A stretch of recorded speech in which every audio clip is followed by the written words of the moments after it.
Defining Duke is brought to you by Mack Weldon. If you're a busy person, stop thinking about what to wear and just embrace the radically efficient Mack Weldon daily wear system. I got myself the Storm Chaser jacket over at MackWeldon.com, and it's been raining a lot here in New York. Life-changing, man. It has been so nice to have a comfortable, sleek, stylish rain jacket for once in my life. Really big game changer. So buy some this summer with the Mack Weldon Daily Wear system. For 20% off your first order, visit MackWeldon.com/Duke and enter the promo code Duke. That's MackWeldon.com/Duke, promo code Duke for 20% off. Mack Weldon, radically efficient wardrobing. Defining Duke is brought to you by MeUndies. MeUndies are made from micromodal fabric, which is not only soft, but breathable, light, and impossibly cozy. Check out their new Space Jam collection in the softest undies, socks, bralettes, dog hoodies, and loungewear available in sizes extra small to 4XL. Here's your chance, do your dance, to score with their new collection before the time runs out. Now, if you're interested in all of that, to get 15% off your first order, free shipping, and 100% satisfaction guaranteed, go to MeUndies.com/Duke. That's MeUndies.com/Duke. Try it out. Promise, it'll be worth it. Defining Duke, an Xbox podcast, is brought to you by, well, you. If you want to learn how to support the show, go to patreon.com/laststandmedia.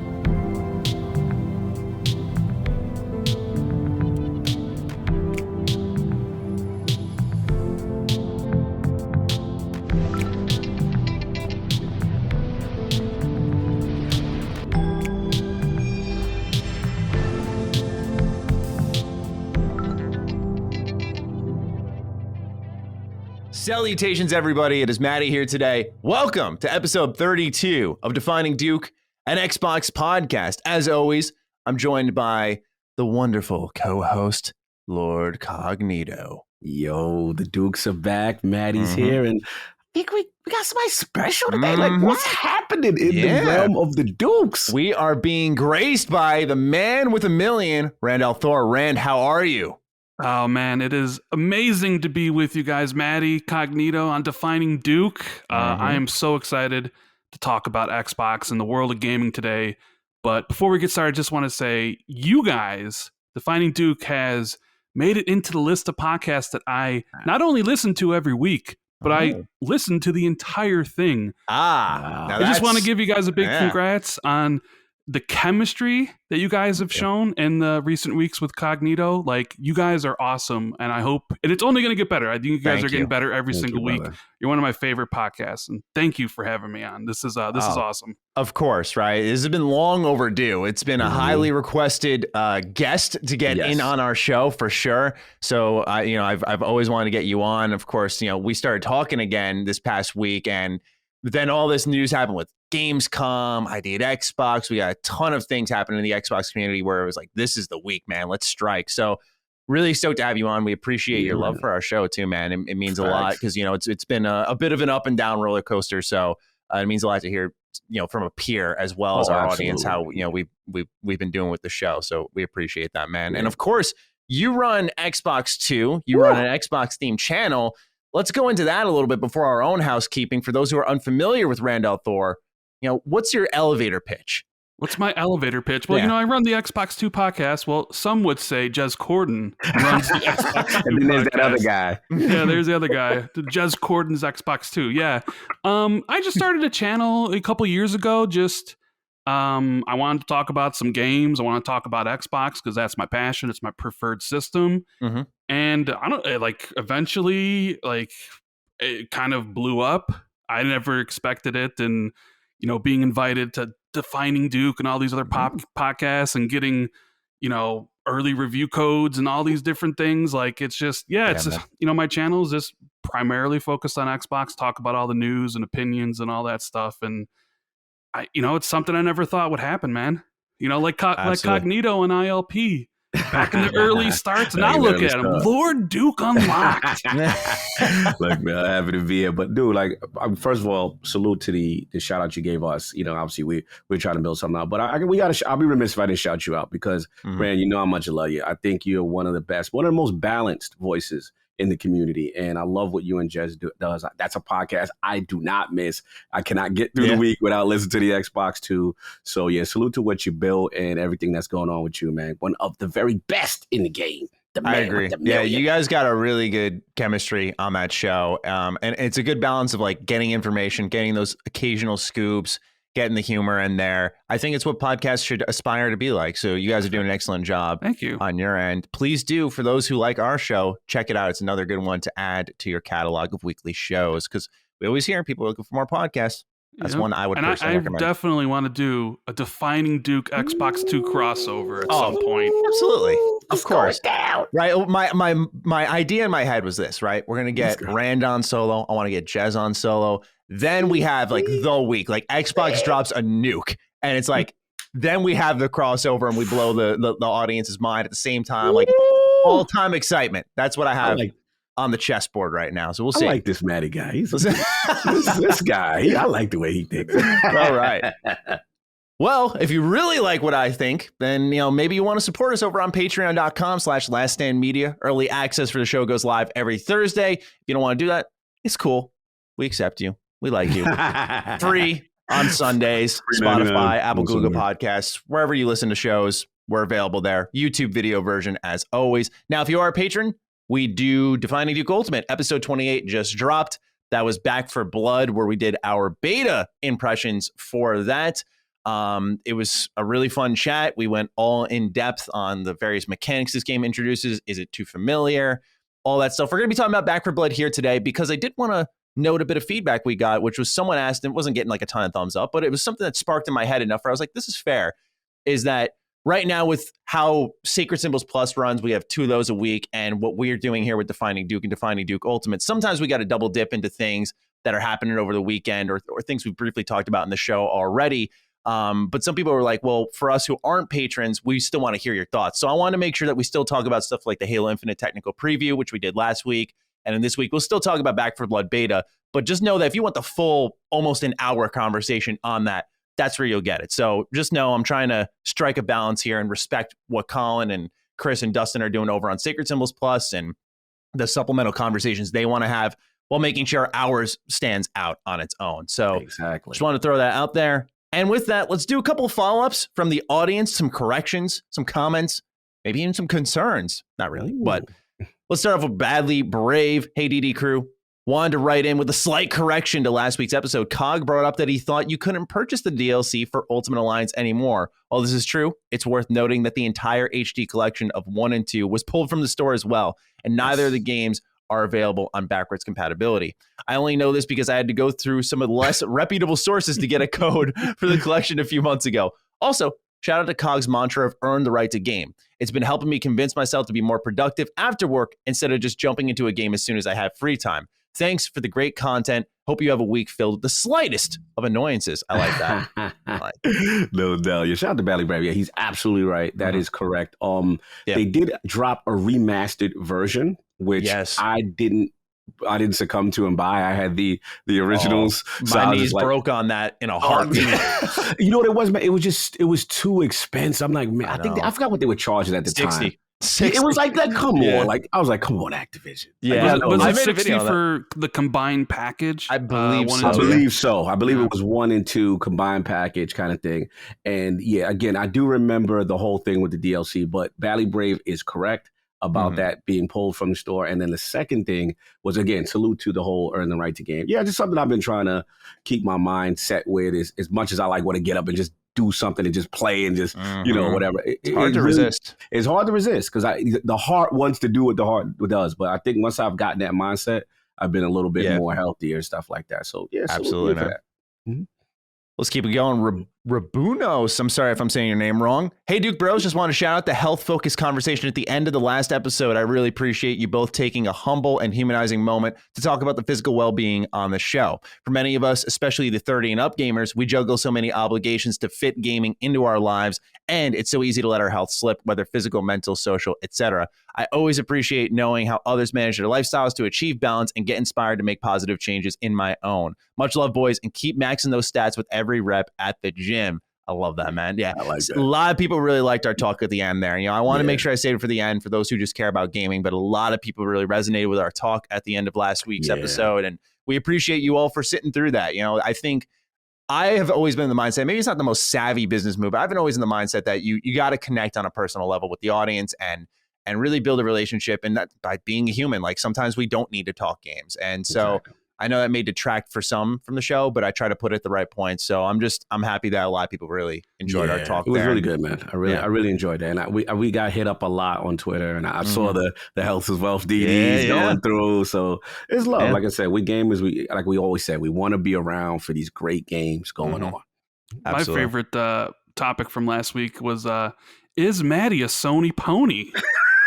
Love that discussion. It's funny you bring that up because I wanted to circle back to it, right? Because I a lot of people thought, is Matty being insecure? I was like, I don't care, right? Like I definitely favor Xbox to some extent, but I was like, you know what? I want to see what the audience thinks. They chimed in. Adam Barnes was one of them, and this seemed to be the consensus.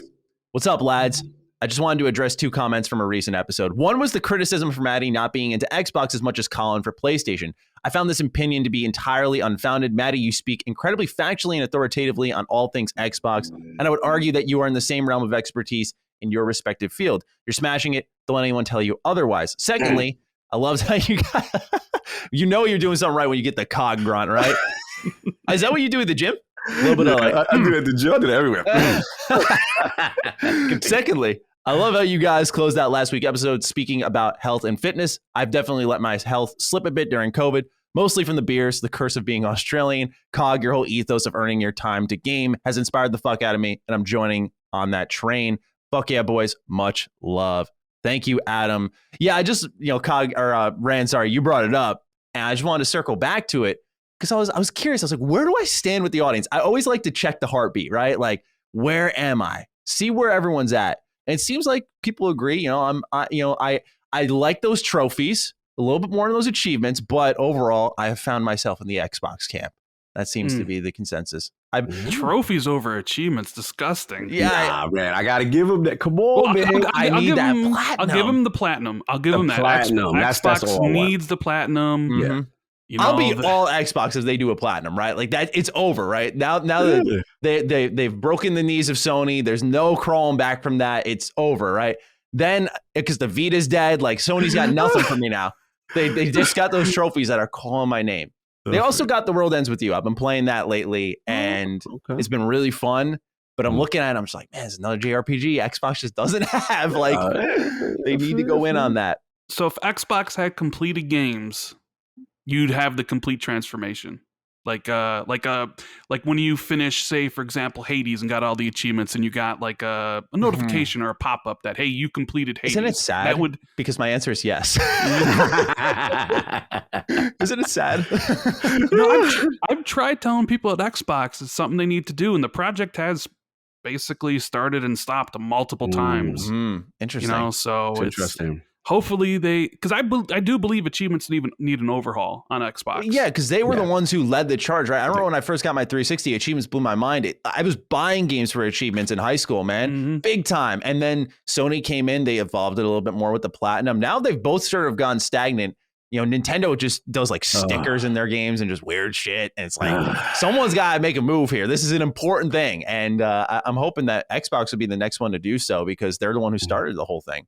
Yeah. I remember we had an interesting discussion with Colin in reference to that, in reference to trophies, his love for it. And he's like, one of the reasons why he stays in the ecosystem is because of that. But he did say that with Xbox long-term goal to try to get Game Pass everywhere, if they came up with this thing called smart, I called it smart onboarding, where all third-party games with your trophies would transfer over to achievements. He said that could get them over. So we got to speak to Xbox. We got to get Colin over. Yeah, right.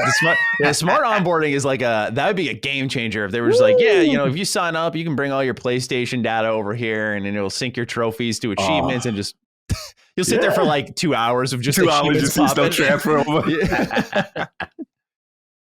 All right, let's get into stuff that we can all talk about.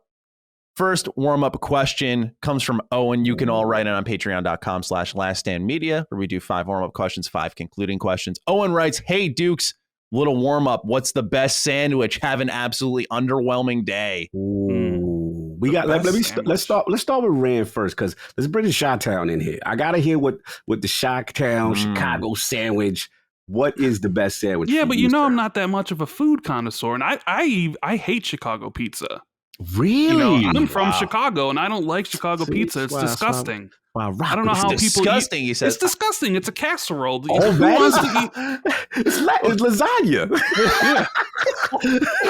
Wait, Matty, you like Chicago pizza? No, here's the thing: is like I just don't think pizza's bad. Like I think it's an objectively good that's food. True. Because I look at it this way, right? I have a friend who sickens me. He hates Italian food, and I'm like, that's just there's something wrong with you. Like something wrong with him. Yeah, something happened.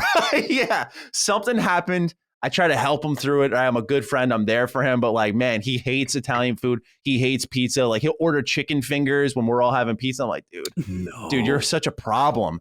So I gotta ask, Rand, as a guy who's not really a foodie, are you just like a simple sandwich guy? Like maybe like you know, if I go to Subway, I get the Italian BMT, or maybe the Philly cheesesteak with like green peppers or whatever. Oh, nice. But yeah, I would imagine like for me, it's probably just a plain turkey sandwich with a couple slices of American cheese. Okay. No mayo, of course. No mayo. No mayo. Okay. I'm kind of a plain guy. You know, Okay. that would be my sandwich. Because turkey's a pretty dry. Yeah, that's pretty dry. Right, and then you're putting some cheese on it. You're putting no condiments, not even like mustard. No, I'm not a mustard fan. Not a mustard fan whatsoever. Wow, this is wild. Need to get a room. The no condiment people. Rand's the type of dude to like. I could see it now. Like he'd make himself pasta, he'd put no sauce on it, man. It's just pasta. I am, the only thing I'll get on even hamburgers is like ketchup and onions, and even then maybe just ketchup. But I do not like mustard, and I hate mayo. So right, bro, understood. Yeah, you and my last word co-host Ibantes, like when we finally hung out. And I watched him remove condiments, and I'm like, bro, what is going on? Like he doesn't do anything. So at least Rand does ketchup. Yeah, Ibantes doesn't even do that. Like I've never met anyone like him. But anyway, I want to ask Rand a quick question on the sandwich. What about like any like chains? Like for example, you mentioned Subway or whatever. Like there's any specific venues or places that you like the way they do their sandwich versus others?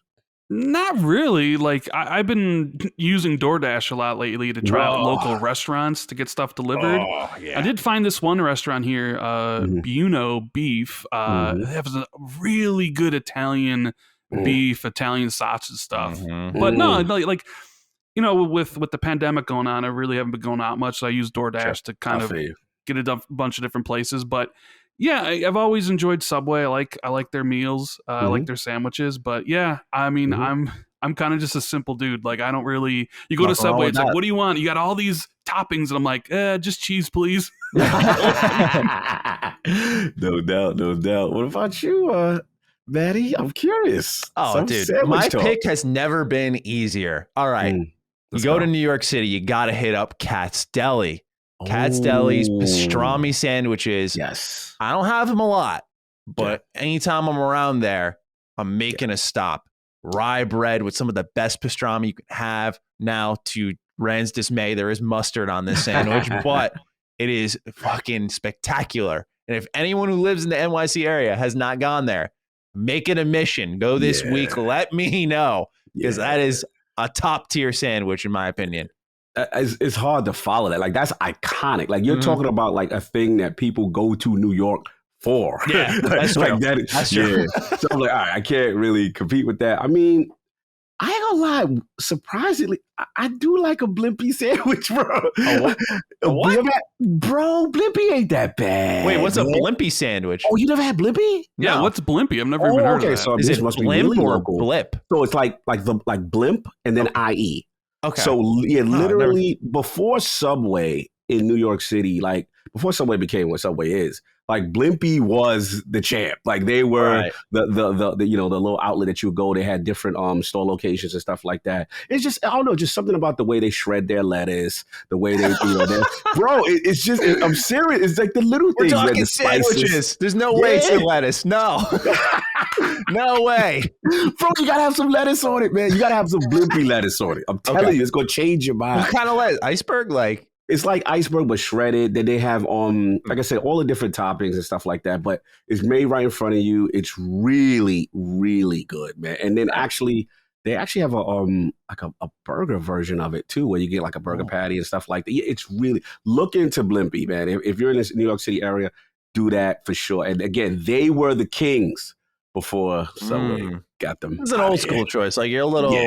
Yeah, it's a little dated, but it still exists. You can still find a couple of them. I can almost see the Subway vibe on their advertising. Yeah, Subway definitely said, "I love Blimpies." And just commercialized it. Dude, their text, their font, like bigger, better, Blimpie. It's like, oh my god, man, this is actually kind of wild. I feel like we're on this home right now. So you like Subway? Like, or do you hate Subway? I don't hate it. It's just I mean, it's okay. It's not like I'm not like wowed. I mean, yeah, there's a couple things I get. What is it? The chicken teriyaki one is cool. Yeah, that one's cool. The roast, that one's good. The steak with the cheese and the sauce. I forgot the name of the sauce that they got. I mean, they got some stuff. I used to get the flatbread. I mean, it's available. It's Subway. You get it everywhere. I sometimes get the Subway hankering. Like it'll just strike, and you gotta feed that beast when it happens, right? Because like it's just for me, it's so rare. It's like, all right, I'll go get some Subway. Mm-hmm. All right, great question to start us off. Let's get into some games. Anthony J. Sanchez writes in, "Hey, Matty and Cog. On last week's episode, Matty mentioned his game of the year. I can't recall exactly what it was. I probably said Hitman 3, by the way. But he seemed disappointed because it hasn't been a great year for gaming, at least the first half of 2021 in the AAA space. It seems like Phil Spencer was correct when he said the games industry won't feel the effects of COVID-19 until 2021. This was pulled straight from an interview with Business Insider. I'm hyped for the next half of 2021. Are you both also hyped, or do you think the games will continue to be just okay until 2022? Thank you, from sunny Florida." Rand, let's toss it this way. What are you enjoying most this year? And are you feeling sort of what I have been feeling? I can't speak for everyone, but this year to me has been your backlog year. If you've got anything you have missed, 2021 is your year to do so, because I don't feel, outside of Halo and a couple others in the fall, nothing's really strongly calling my name. But I want to know for you, if you're excited for the second half, if there's anything in the first half that really surprised you. Yeah, I actually had this discussion with a couple of my buddies the other night about what is game of the year for you, what could potentially win game of the year at the Keeleys, right? Yeah, and as far as the back half, you're like, hey, I'm always super excited for video games. Like it's my passion, it's my hobby. And while maybe this year is a little bit, not as good as previous years, it's understandable with everything that's going on in the world. I'm super excited for Far Cry. Love the series. Obviously, Halo. It's my favorite gaming franchise, so like I'm going to be there day one. Forza Horizon 5 looks incredible. Battlefield 2042. Like I've always been a Battlefield guy over Call of Duty. So like for me, Battlefield is going to be a great experience. But if I had to pick game of the year, I'm kind of with you on Hitman 3, Matty. I loved Hitman 3. Like if I had to give my top 5 right now, it'd be Hitman 3, which I adored. It's It Takes Two, which was absolutely incredible. I really enjoyed Returnal. Actually quite a bit. Surprising, even myself, because I really like the sci-fi setting, but I was really addicted to that game when it came out. I remember seeing you post like screenshots and video clips of that a lot. And there's another one, but it just slipped my mind. But yeah, those would be Resident Evil Village. There we go. Ooh, okay. I'm a big Resident Evil fan. Right. But I would have to kind of sit and think of like, okay, well, which one's better than the other ones? But right now, I think I spent 70 hours playing through Hitman 1, 2, and 3 all in a row, because you were able to play through the first two with the enhancements for the Series X. Beautiful game. And it was just such an amazing experience. So I probably would say Hitman 3. Yeah, Hitman 3 to me is just so, it still sits with me, right? Like the way I look at it is there's 6 missions in that game, right? But the last one we'll just say is very linear, very much like not a traditional Hitman mission. It's more like a cap to the series, whereas there's really 5 missions. And the fact that for me, I sank 40 hours into Hitman 3 alone, I'm like, dude, that speaks to how dense these levels are. And I was just going through all the challenges. I still have stuff left undone on that, and I want to go back to it. But at the same time, it's like, I know how much of a sink it is, because it's like, I get hooked, I get addicted. I love Hitman 3 as well. Are you worried that games that come out in the beginning of the year are kind of overlooked when people make their game of the year list? Because Hitman 3 came out in January. I think people have forgotten about it, you know, and I think that really kind of negatively affects its chances. 100% does, because the reason I now believe strongly the industry does this intentionally and is aware of it is because when Ghost of Tsushima dropped the Legends multiplayer, I got an email from Sony and they specifically were like, please keep this in mind for your game of the year considerations. I was like, all right, they know, like they know, like you, like if they're reminding you with a game that came out, I think it was in July. What about the games in January? Like the games in March, you know, good point. So if they feel like they got to remind you then, as the holiday period approached for 2020, then, you know, I feel like for sure it's a common thing in the industry for you to forget. For me, it's like a staying power thing. So the fact that even though this has been a weaker year, in my opinion, that Hitman 3 has persevered through everything else I've played, it's still sat in my mind. I've talked about it week in, week out. It's like, that's a game of the year for me. Like that's a strong contender at the bare minimum. What about you, Cog? Where do you sit on the second half of 2021? For me, it's like when we had the Ultimate with Chris Regan, right? It reminded me how much I missed and loved Halo when Halo was good. And I know, again, we haven't gotten the full component, but the multiplayer, and Rand knows, we were in those parties together, playing together, and we were hurting those bots. But it was fun, man. It was that core element. I just need them to stick the landing with the campaign and the solo aspect. But if Halo's good, it's game changing. It truly brings everyone together. And if they nail it, that could be, you know, that feather in the cap that Microsoft needs. But to your point with Hitman, I do love Hitman. I just miss the fact that the stealth genre doesn't get the love that it needs to. I miss pure stealth, and that's what Hitman does. And it's so much to doing again. Like Rand was saying, like going back to the older missions, having that upgraded to, you know, to higher fidelity and graphics and resolution and performance and stuff like that. So all that stuff's cool. But I mean, it's been, I would say for me personally, it hasn't been like, oh my God, there's all these titles. But I will say, Hitman did stick out. But as far as me, all my attention is Halo. I want to see how Halo does. Because if Halo's good, it's on, man. Don't lie to the people, Cog. You know your game of the year is Destiny 2 every single year. He was up to like what, 4 hours to 4 o'clock in the morning doing dying over and over the stupid thing he was doing the other night.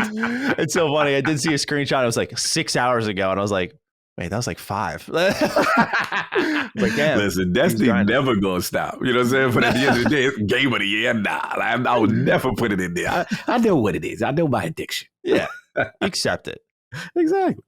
Defining Duke is brought to you by Mack Weldon. If you're a busy person, stop thinking about what to wear and just embrace the radically efficient Mack Weldon daily wear system. Now, I put you all through the uncomfortable process last time of me searching for the comfortable underwear, and that's what led me to Mack Weldon, where I tried on a pair and went, oh my God, my life has changed. This is so different. But I want to take you all in a different, more comfortable direction. Let's talk rain jackets. Now, in high school, college, I've always grinded hoodies. I never had a true jacket. My mom always got upset with me over that. Finally, I got myself the Storm Chaser jacket over at MackWeldon.com, and it's been raining a lot here in New York. Life-changing, man. It has been so nice to have a comfortable, sleek, stylish rain jacket for once in my life. Really big game changer. So buy some this summer with the Mack Weldon Daily Wear System. For 20% off your first order, visit MackWeldon.com/Duke and enter the promo code Duke. That's MackWeldon.com/Duke, promo code Duke for 20% off. Mack Weldon, radically efficient wardrobing. Perhaps we're going to talk about an upcoming addiction for some. Jacob writes in, hello, Dukes. Back for Blood's closed beta ended this past weekend, and I'm curious to know your thoughts and impressions of the game. Does it seem to be a promising Xbox Game Pass edition? Personally, I had a lot of fun with the beta. My only complaint is the lacking sense of progression, as getting cards and cosmetics are really the only progression you get for playing. Keep up the good work, Matty and Cog. Been watching Matty since the early Fallout 4 speculation days. Hope you both all have a blue balls kind of day. Wow, we're getting some creative submissions from the audience this time around. All right, so as always, I want to pass it off to our guest. Rand, have you had a chance to play Back 4 Blood's closed beta at all? Yeah. I checked out Act 1 because I didn't want to ruin everything. Like, I just wanted to give a taste and see what it was like, and it really is Left 4 Dead 3. I mean, through and through, but modernized, right? If you had to think of like what you would bring over from Left 4 Dead 1 and 2 and then modernize it for 2021, they kind of did that, with all the different weapons and rarities and attachments and stuff. I think it's going to be a fun game to play with friends. And it kind of almost is the perfect Game Pass title. And I don't mean in the sense where like, some people would say Game Pass, it's a Game Pass fodder game. You know how people are with Game Pass, like the negativity that does surround it from certain groups. It's one of those games where it's infinite replayable with the the deck of cards that you get and like the all the different difficulties you put it on, but you're bringing your buddies along. It's got 4-player co-op, right? Look at the Ascent that just came out not a couple weeks ago on Xbox, and it was Curve Digital's like biggest game ever. And I think part of the reason for that is because everybody's grabbing their buddy to tell like, hey, download the Ascent, and someone may not have Game Pass, so they buy it instead of just downloading it. And Back 4 Blood's going to have that same thing where it's like, I'm going to download it through Game Pass, Cog's going to download it, but someone else may buy it instead. And now you have all these people playing Back 4 Blood, talking about Back 4 Blood, feeding into Xbox Game Pass and stuff. So like in that regard, I think it's like the perfect Xbox Game Pass title where it's going to drive subscriptions and get a bunch of people playing it. I know there was a lot of negativity surrounding the game this past week on Twitter. People kind of shooting at car windows and all these different things. But I don't know. I didn't notice any of that when I was playing it. But I am looking forward to playing through the whole campaign when it does come out. I just want to speak on those small details, right? Like the car window, the fruits in Halo. I don't get what these table scraps these folks are reaching at, like what it's all about. Like, is that really what matters? Is that really the difference maker for you? I mean, I know what this is. Come on, man. No, the thing is, like, look, attention to detail is great. Like, one of the things I always think of with attention to detail is Naughty Dog. Like, I remember, like, Uncharted, you walk into a cave and, like, Nathan Drake will just naturally put his hand on the wall. It's like, dude, there's such a small touch, but that makes so much sense. I wouldn't even thought of that. There's moments like that can build it. But, like, if I'm shooting fruit in Halo and it's not exploding or it's looking a little weird, if I'm shooting glass in Back 4 Blood, I promise you, with the 90 written that are on screen, the glass in the car window should be your last thought. I just need to rant a smidge about it because it's annoying. Like, I know who's doing it, the type of people who are doing it, but it's still so unnecessarily petty. Like, I'm not even a dev, right? Like, I'm not working for one of these studios. I'm like, I can't imagine what they feel like. They're probably like, you gotta be fucking kidding me, man. Like, what is this? Yeah. Sorry, Kong, I cut you off there. No. I wanted you to get your bars off with that because at the end of the day, you had to get it off. No, but it's true. I mean, and Rand, we've had these discussions as well, which is like, you see the rhetoric on Twitter, and we all know where it stems from. There's a certain base that has locked themselves into a platform. So when they have nothing to talk about with their platform, they want to sit there and go through this minutia and criticize all these things that they claim are wrong with something else. Just be a gamer. Enjoy the games that you have and stop worrying about minutia, because all it is just to use as a competition. And look, our game does this better than your game. That's again, it's the fanboy stuff. Me, honestly, I just scroll right past it. I don't have time for it. And Rand knows I got a rule on Twitter. Like, I call it the 10 tweet rule. I look at your last 10 tweets before I follow back. And if it's any of that stuff, you're out of here. Off with your head. I'm not, because I don't have, that means you're spending so much time console warring. You're not playing games and you're not having fun. You're doing all of that. So again, shout out to the developers, the real devs and the real people who put the time and the work into these games that we love. But we ain't got time for the fruit physic people and all this other stuff. Like, certainly not ridiculous. Yeah, but Back 4 Blood, our thoughts on it. I do think it's going to be a promising Game Pass edition. I don't want to mimic Rand's thoughts too strongly, but it's exactly how I felt. We talked about it on Defining Duke Ultimate, where this is the type of game that I feel will grow Game Pass because, it's just like what happened with the Ascent with my buddies. Is I got 2 of them to sign up because we were all going to play together. And then I played a couple hours of it and I was like, guys, I don't know if you're going to like this as much as I thought. And so they watched me stream it on Discord, and that was the end of that. So, but anyway, got a couple people in the Game Pass besides that, so they're playing other stuff now. But hey, that could also be what happens with Back 4 Blood. Just the idea, this is a Left 4 Dead kind of clone, does a couple of new things with the cards, and I think the cards can do more for the game than people have given it credit for. It's, I think, going to be a good addition. And to me, it doesn't feel like that fodder, right? It doesn't feel like that sort of throwaway, like, here's a game this month, like maybe Dark Alliance. It's probably their biggest get on a third-party level, in my opinion. Like, the most shocking was Outriders because it happened so close to launch. But I think out of everything that they've invested in, maybe MLB The Show probably outshines this one. But I think for a core gamer, Back 4 Blood is probably the most exciting day one game they've got so far. And so I'm thinking that plus the co-op nature of the title is just going to build it up really well. And it was fun more than anything. It's an easy sell when you're like, yo, it's fun. You shoot zombies, you upgrade your stuff. That's it. I do agree with the lack of progression, but as an RPG player, I know I go a bit harder on progression. Like, I like a lot going on there. So I try to be cognizant of that.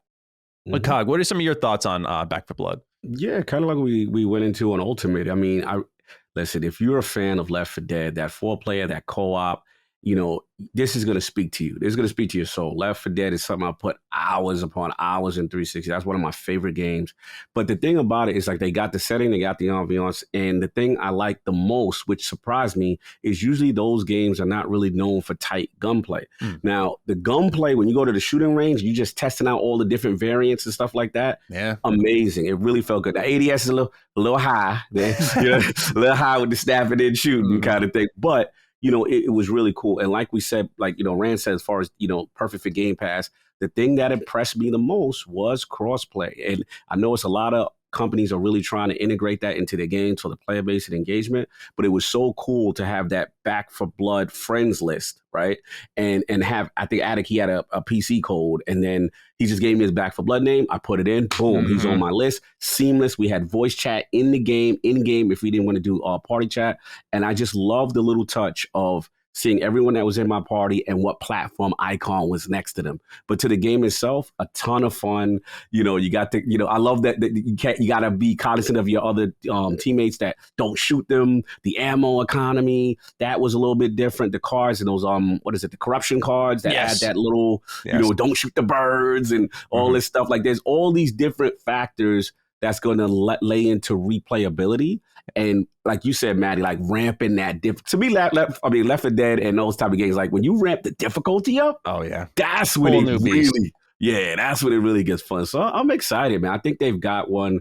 This is a perfect Game Pass game. It's gonna do well. The key is gonna be how they handle monetization, microtransaction, that kind of stuff. Right. You know, right now, I think what the key defining feature is on a Game Pass front is it's not, oh, this is a good Game Pass game, because I'm not looking at it from the standpoint of, I wouldn't spend my money on this, so I'll take the free download. I'm looking at it as like, this is a good, competent game that seems to offer something that is worth paying for, but we're getting it on Game Pass. And to me, that's sort of the major, from an Xbox standpoint, defining aspect of it. It doesn't feel like, I love Outriders, right? It's probably one of my favorite games of the year. You know, I go back and forth because I'm like, this is really buggy and kind of like janky, but like I still had but the game when you were playing it was fun. I loved playing it, man. I beat that game. I was like, this is so fun. But, you know, it's not like that where I probably wouldn't have bought Outriders day one, but I would have happily downloaded it, right? You know, there's a lot of games like that on Game Pass. So I think that's something here that we should note is a separate quality as it stands with the beta for Back 4 Blood. We'll see with the full reviews, but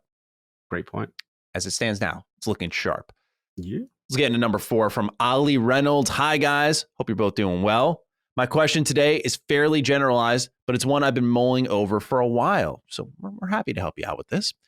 Is it time for game publishers to adapt how they communicate with their audience? For as long as I can remember, game development has always been shrouded in secrecy, much more so than other entertainment industries. But with each passing year, we see more and more leaks occurring, the most recent of which being EA's Dead Space remake. Now, I love surprises as much as the next guy, and E3 feels like Christmas to me, but is it time for publishers to be a bit more open about their plans? I feel like Microsoft is starting to do this as we have a fairly solid idea of what the next 2 to 3 years look like for them. But should other publishers follow suit? Love the show, guys. Keep up the great work. I really like this thought. Rand, where do you stand on how we how we hear about these games, right? They're always looking for the big splash, the big surprise. Do you think that should continue? I have a couple different minds on this because we knew about Dead Space thanks to the one and only Jeff Grubb. Right. And you could make the argument that the surprise was ruined. That announcement would have came off a lot better if nobody had known about it, right? Absolutely. If it just surprised everybody in a similar fashion to when Microsoft bought all the studios in 2018 or the Bethesda purchase. Even like the Fable announcement last year wasn't that surprising because people have been talking about it for years. So there's this sense of like the enjoyment you get out of truly being surprised at something and then wanting to know your platform's roadmap, so to speak. Like we criticized Xbox in the past for being like, just if someone's not really interested in Sea of Thieves or State of Decay, just tell us what's coming in the future so we have something to look forward to, right? And they've kind of done that more recently. But then these companies are all about secrecy because games take a long time to make, sometimes 4 to 5 years. And, in the case of Scalebound, Microsoft announced it way too early and they got canceled. And more people cared about Scalebound getting canceled than cared about Scalebound when it was an active development. Right? Are you implying something? Yes, I am implying something. Nobody cared about Scalebound until it was canceled. And I will die on that hill. Okay. No, I don't think it's an unfair hill to die on. I was personally there as a Platinum fan. I was like, yo. Well, I mean, obviously, I'm exaggerating when I say nobody cared. But I think you're totally right. That's what everyone talks about with it. No, they don't talk about how the game looks sick. It's like Microsoft almost killed Platinum, which is true, but and still. So, these publishers they want to control the message. They want to control everything. They don't want to announce stuff too early because it get canceled. Unlike movies, which always announce ahead of time, like, hey, when something starts production, they'll announce it. But that's because movies, they don't take that long to make in comparison to video games. So, yeah, I am of two minds here. Part of me wants to know the roadmap. What does Xbox's next 4 or 5 years look like? What does Sony's next 4 or 5 years look like? But then at the same time, I want to be surprised. So I don't know. I'm kind of 50-50 on this one. I want to hear what you guys think. Cog, go for it, man. Randy, man, he's speaking to me because that's literally my exact thoughts. It's such a tough balance because it's like you said, Rand, it's one of those things where if you're a fan of a studio or a company, you want to kind of know what's going on. And I know in the past, Microsoft specifically would get criticized like, yo, what's going on? Sometimes what are you working on and that kind of stuff because they've been tight-lipped. And then, you have the situation like Scalebound. You have situations where things get announced early, something happens in development, it doesn't happen.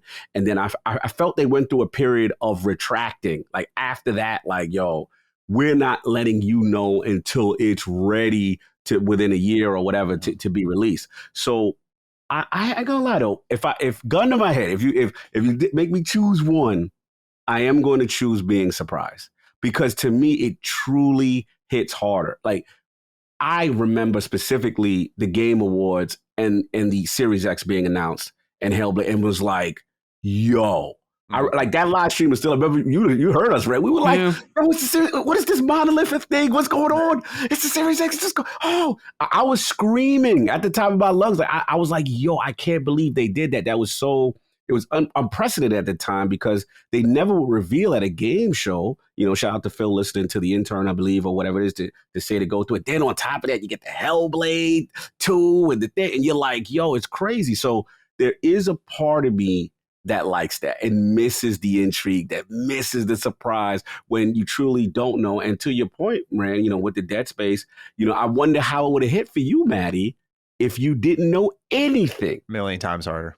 Yeah, I miss the joys and the wonder of a E3 and the secrets and stuff like that. Even on the PlayStation side, when you look at the PlayStation E3 of Dreams, it hit hard. A lot of people didn't know all those games were coming. Was it Final Fantasy, the Shenmue, and all these games at one time? It truly hit harder. So it's tough because you like the rumors, you like the speculation, you like to know that one of your beloved things is cooking, but you want to think about. Matty, I'll give it to you, man. Like where do you stand on this tough one?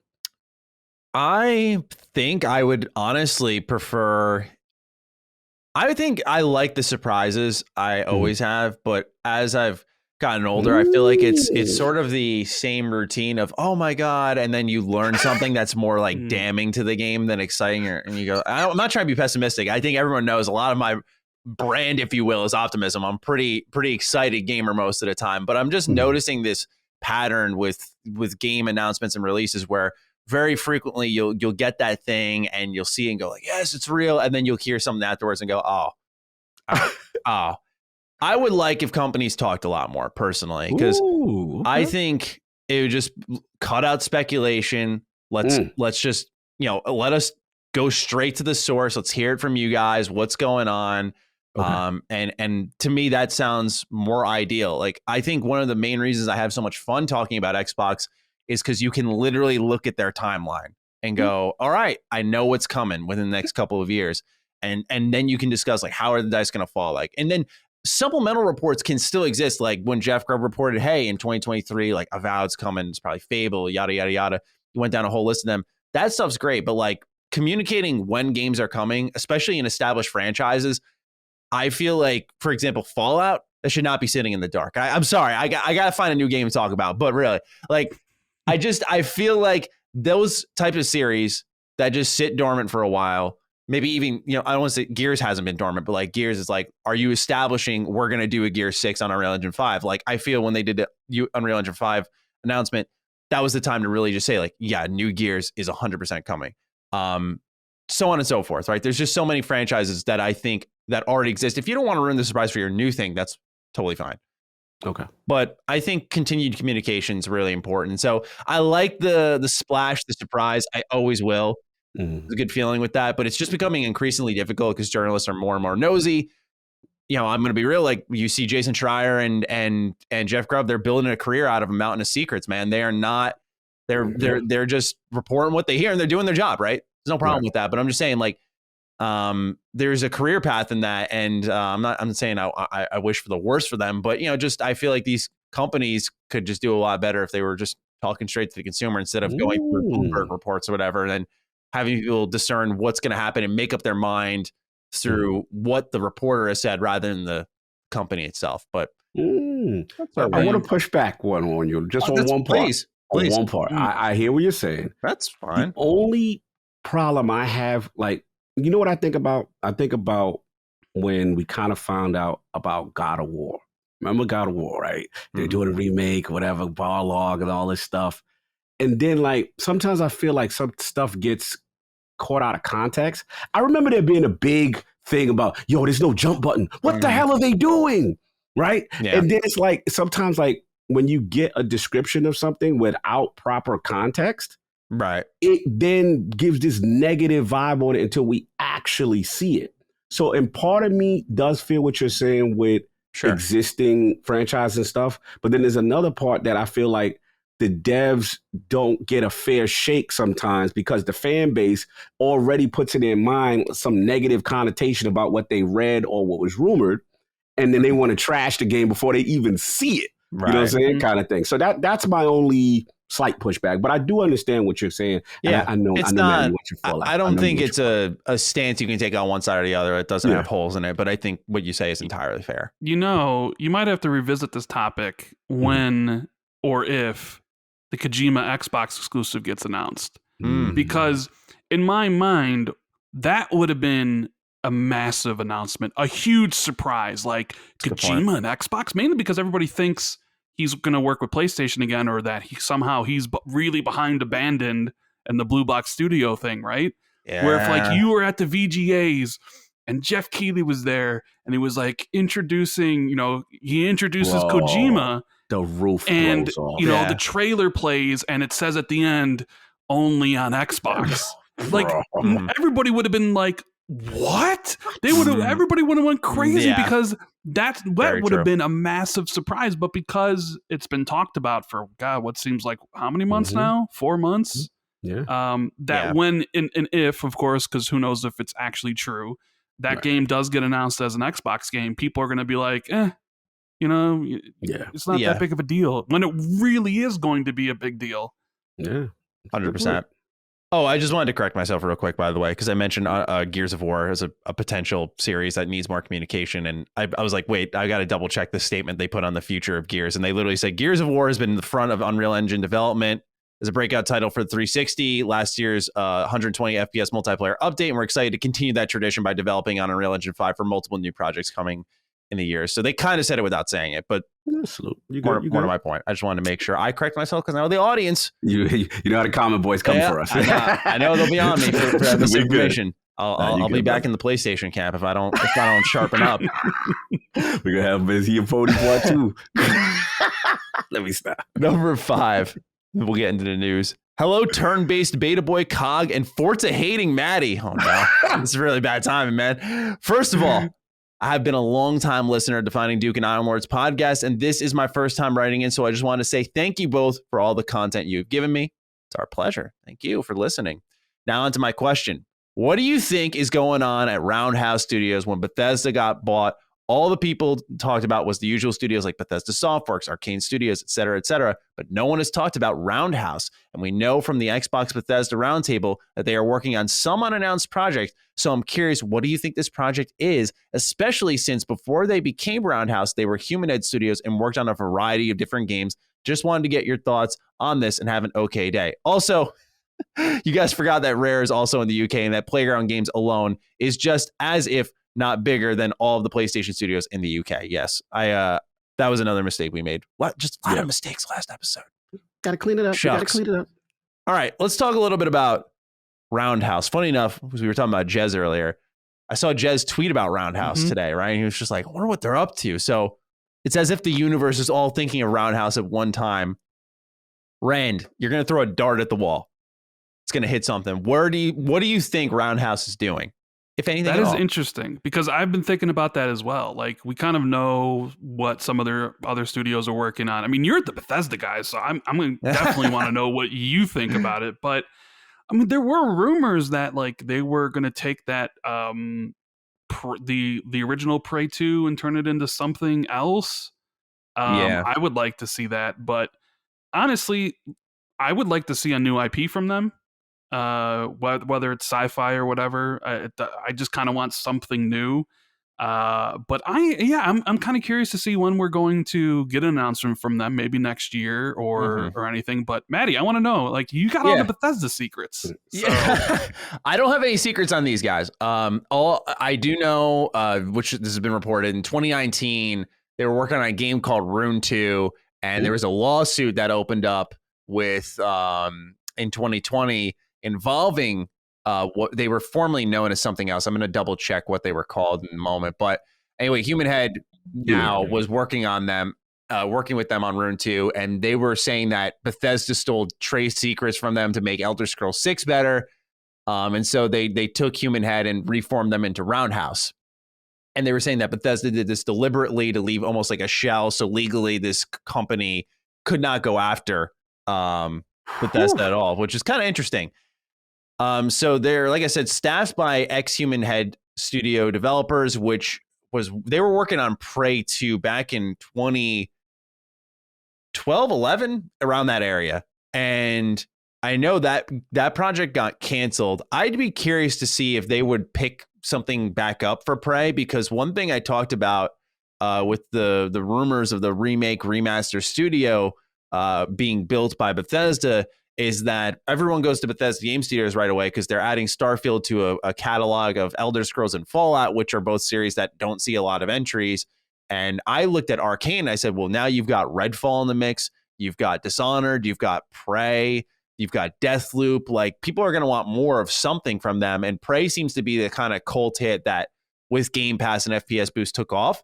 So I would be interested to see if they would be working on something, maybe alongside Arcane. We've seen some co-development projects from Bethesda, like Machine Games and Arcane worked on Young Blood, which is a game. But, they've collaborated across Bethesda in the past. So my thought is maybe they would be working on a new Prey game. That would be sort of my guess based off what they've done, what failed to come through, their reacquiring of them. I know there was some bad blood between Bethesda and Humanhead at one point. There was some frustration, and that's what led to everything kind of being shut down, because it was done, for those who were paying attention, very quietly. I think it was in like early 2015 or 2014. It was just shut down very quietly. Did not make many headlines. Wasn't talked about a ton. And there was some frustration from the devs. So they went off and started doing other projects. And so it seems like they've come together on a new idea. And my thought would be either a new IP or another Prey game. Those would be my particular guesses. I'll continue to read about it and study up on it. But Cog, I want to know some of your thoughts on Roundhouse, formerly Human Head. What do you think they may be working on? I mean, honestly, I'm going to defer to both of you on this. I did not know that history in reference to the Human Head and the whole Bethesda thing. I mean, I was under the impression it was a happy family. The studio was saved, and they're remaining intact, and that's what I thought was going on. So it's interesting to hear that. I'm of the mindset I've always liked to see new IP. I would like to see a new idea, provided again that Prey, the people, the fans of Prey, they eventually get a new version at some point. But I do want to see when a studio has funding and they're able to produce something in their own vision that's completely new. That's what I personally want to see. So if Prey happens, I won't get upset. You know what I'm saying? Some form of it, but that's what I would like to see. Just a new IP. Yeah, I think we should be hearing about it relatively soon. They were acquired in 2020, so maybe in the next 2 years we'll hear something. Depends what they're doing, right? If they're maybe like a remaster studio, maybe that's what they're being signed on for, then we could see stuff a little bit sooner. But who knows? That was also one of my guesses, is maybe they're because we once again had heard these rumors that Bethesda's doing a remaster or remake studio, and it's like maybe they're just rebranding. They have like Bethesda Game Studios Dallas, which I don't think is working on their own game, and they're more like a support studio to the entire BGS family, as far as I'm aware. And so I look at that and go, like, could they take one of these support studios and then rebrand them to something else and have them have a new purpose? So we'll see. That's what's interesting about Bethesda, is they sort of have these teams lying about that. You're like, what are you doing, right? Well, Matty, can I ask you a question about Bethesda? Sure. Machine Games. Right. Now, before everybody expected them to announce Wolfenstein 3 at this year's E3, right? People had penciled in Wolfenstein 3 as a 2022 game, right? And raise my didn't hand get on announced. that. I thought for sure it was in development, but then you start hearing like it's not actually in development, or maybe it's early development. Yeah, and they're doing Indiana Jones instead. What was Machine Games doing since they finished Wolfenstein 2 and helped out on the Youngblood game? Were they like doing support for Deathloop? Could Roundhouse be doing support for some of the other titles in Bethesda Games Studios? It's an interesting question, because when you look at Machine Games, there has been a huge gap between the mainline Wolfenstein 2, right? We had Youngblood a couple of years later, but there hasn't been a mainline Wolfenstein game in a lot of years, where I believe it came out in 2017. So 4 years at this point in time, where it would have been time to announce it, right? Even with Youngblood in the picture, that was co-developed. It wasn't like their main project. Right. I believe Pete Hines may have slipped up, because he shouldn't have said so soon that they are doing Wolfenstein 3. Otherwise, I don't think it would have been a guarantee. And when they announced Indiana Jones, everyone would have went, okay, that's their next project. I detected personally, when just playing it, I just kind of got this vibe. Youngblood wanted to do something different to popularize the series. This was something Bethesda was doing a lot prior to the acquisition, because that game had microtransactions. You had 76. That was like a sad reminder again of where Bethesda was at when I played that game. I'm like, even Wolfenstein, man, like you guys came in, like you guys can't do. And so I look at that and I think to myself, maybe they were either trying to increase their value or whatever, and now they've got Indiana Jones, and Wolfenstein is in a spot where they absolutely should, I think, continue it. But I think when you get Indiana Jones in your door, it's like, let's do this. But I genuinely don't know what has happened. Because you can't blame the pandemic. There's been plenty of years for them to be working on something where I believe if they were doing Wolfenstein 3, it should have at least been announced. I will say QuakeCon is in just about a little bit more than a week. They said that there are going to be announcements on things of some kind, whether it's stuff we already know about, like we get a Starfield update, or it's maybe just a new game announcement. It's always possible it's there, but it would seem kind of funky to do it 2 months after E3. Yeah. So we'll see, but it's very puzzling to me. I don't know if anyone quite knows what's going on with Machine Games. Good analysis, sir. Yeah. Defining Duke is brought to you by MeUndies. If there's one thing that's absolutely awful on this planet, it's that no Knights of the Old Republic remaster exists. If there's one thing that's worse than that, it's uncomfortable underwear. And that's why MeUndies exists. They believe that comfort is more than what's touching your skin. It's about being comfortable in your own skin. For me personally, I tried on a pair, I threw out the old, in with the new. It was that real slam dunk kind of feeling. And hey, speaking of slam dunks, MeUndies' new Space Jam print features Bugs Bunny, Daffy Duck, and other iconic characters who are all tuned up and ready for a rematch. MeUndies are made from micromodal fabric, which is not only soft, but breathable, light, and impossibly cozy. Check out their new Space Jam collection in the softest undies, socks, bralettes, dog hoodies, and loungewear available in sizes extra small to 4XL. Here's your chance, do your dance, to score with their new collection before the time runs out. Now, if you're interested in all of that, to get 15% off your first order, free shipping, and 100% satisfaction guaranteed, go to MeUndies.com/Duke. That's MeUndies.com/Duke. Try it out. Promise. Let's move into the news now. Number one, most exciting news of the week for sure for Xbox fans is they look to keep fans satiated this month throughout 3 different showcases. One has already happened, which is the ID at Xbox Twitch gaming stream. It also happens to be the second one they've done this year, and it presented a variety of indie titles coming to Xbox Game Pass, such as Artful Escape, Library of Arena, The Veil, The Big Con, Paparazzi, shout out to this one, Evil Genius 2, and Stardew Valley. Deeper in the month will be Xbox's Gamescom 2021 showcase, which will serve as a sequel to the Xbox Gameplay Showcase Extended in a manner of speaking. This means no new announcements and only in-depth updates on games we already know about. The post did not specify which games those were and defined it as, quote, Xbox Game Studios titles alongside some of our third-party partners, including some of the incredible titles coming to Xbox this holiday, upcoming releases to our monthly subscription service, Xbox Game Pass, and much more, end quote. The show will start on August 21st at 10 a.m. Pacific time, 1 p.m. Pacific or Eastern time. Bethesda Germany will be holding a stream of their own starting on August 26th. Last but not least, as I just mentioned, Bethesda will be holding their own show via a digitized QuakeCon starting August 19th. BethesdaNet writes the convention will, quote, hold presentations, tournaments, panels, exhibits, and sneak peeks of Bethesda's upcoming titles and announcements, end quote. So this certainly looks to be in the end of August, a loud month for Xbox and companies beneath Xbox. Where do we want to start? We already had ID at Xbox. Did you guys check that one out? Yeah, I watched it. If I'll jump in on that one if you guys want me to. Sure. Yeah, I mean, it was actually pretty decent. I mean, shout out to was it Blind Guy Steve, and I think I got the chick's name with Strawberry. Yeah. Yeah. But yeah, it was actually pretty decent. I had a couple of gems in there. For me, I was surprised. You know what I mean? I'm a big stealth guy, ninjas, so I wanted to know what was going on with Origami 2. You know, I wanted to see what's going on with that. For you, Matty, they had one, I was thinking about it. They had one, it's called Ollie World or something. Oh, yeah. Yeah, okay. Yeah. I was like, skateboarding. This is him. The art style was colorful. It looked really cool. A lot of customization. That was cool. The Veil was interesting because it was like for people who are disabled, who are blind. And the whole game, I guess, is done through audio. And it sounded very unique. I got to see the execution. The premise of it was dope. And the other one was this joint called Inked. That looked dark. Because at first it started like with little QT kind of characters. And I'm like, all right, looks cool. And then like nice art style. Yeah.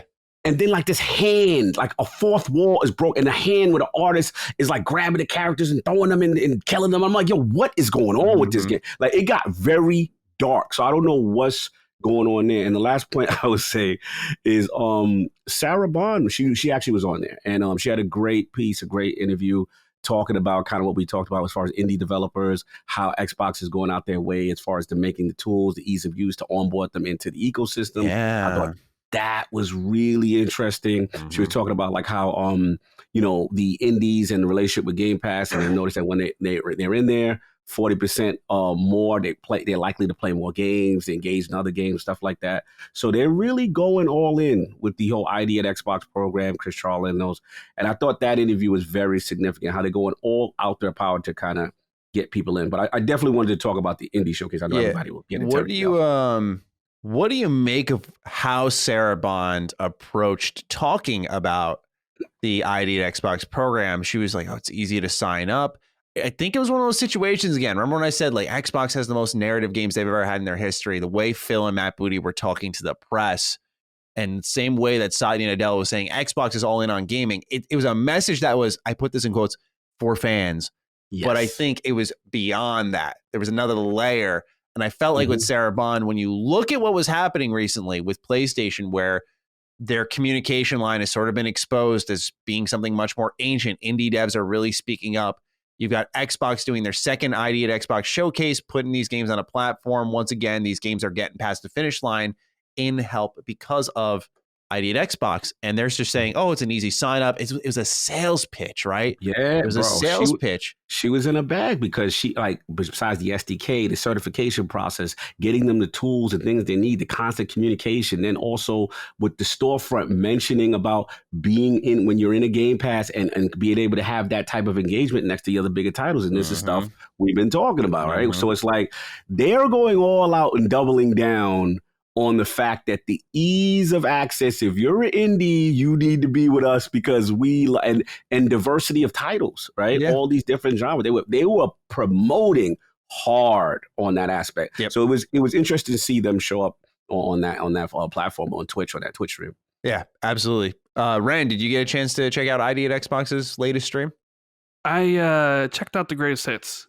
Okay. After the last one went 4 hours or something. I'm not a fan of the presentation that they decided to do for these. It's too long. I prefer what they did in 2019, where it was kind of just a 20-minute video with some gameplay with the developers talking over it. I preferred like the Nintendo Indie Direct that Nintendo did today. Like, I feel like that's a much better way to present it. Like, I'm just not interested in watching 3 hours or 2 hours of something. I don't have a lot of time. We're all busy. It's just like, so basically I waited to the end and I read the Xbox Newswire listing and I watched the trailers for the stuff. I'm really interested in the Artful Escape.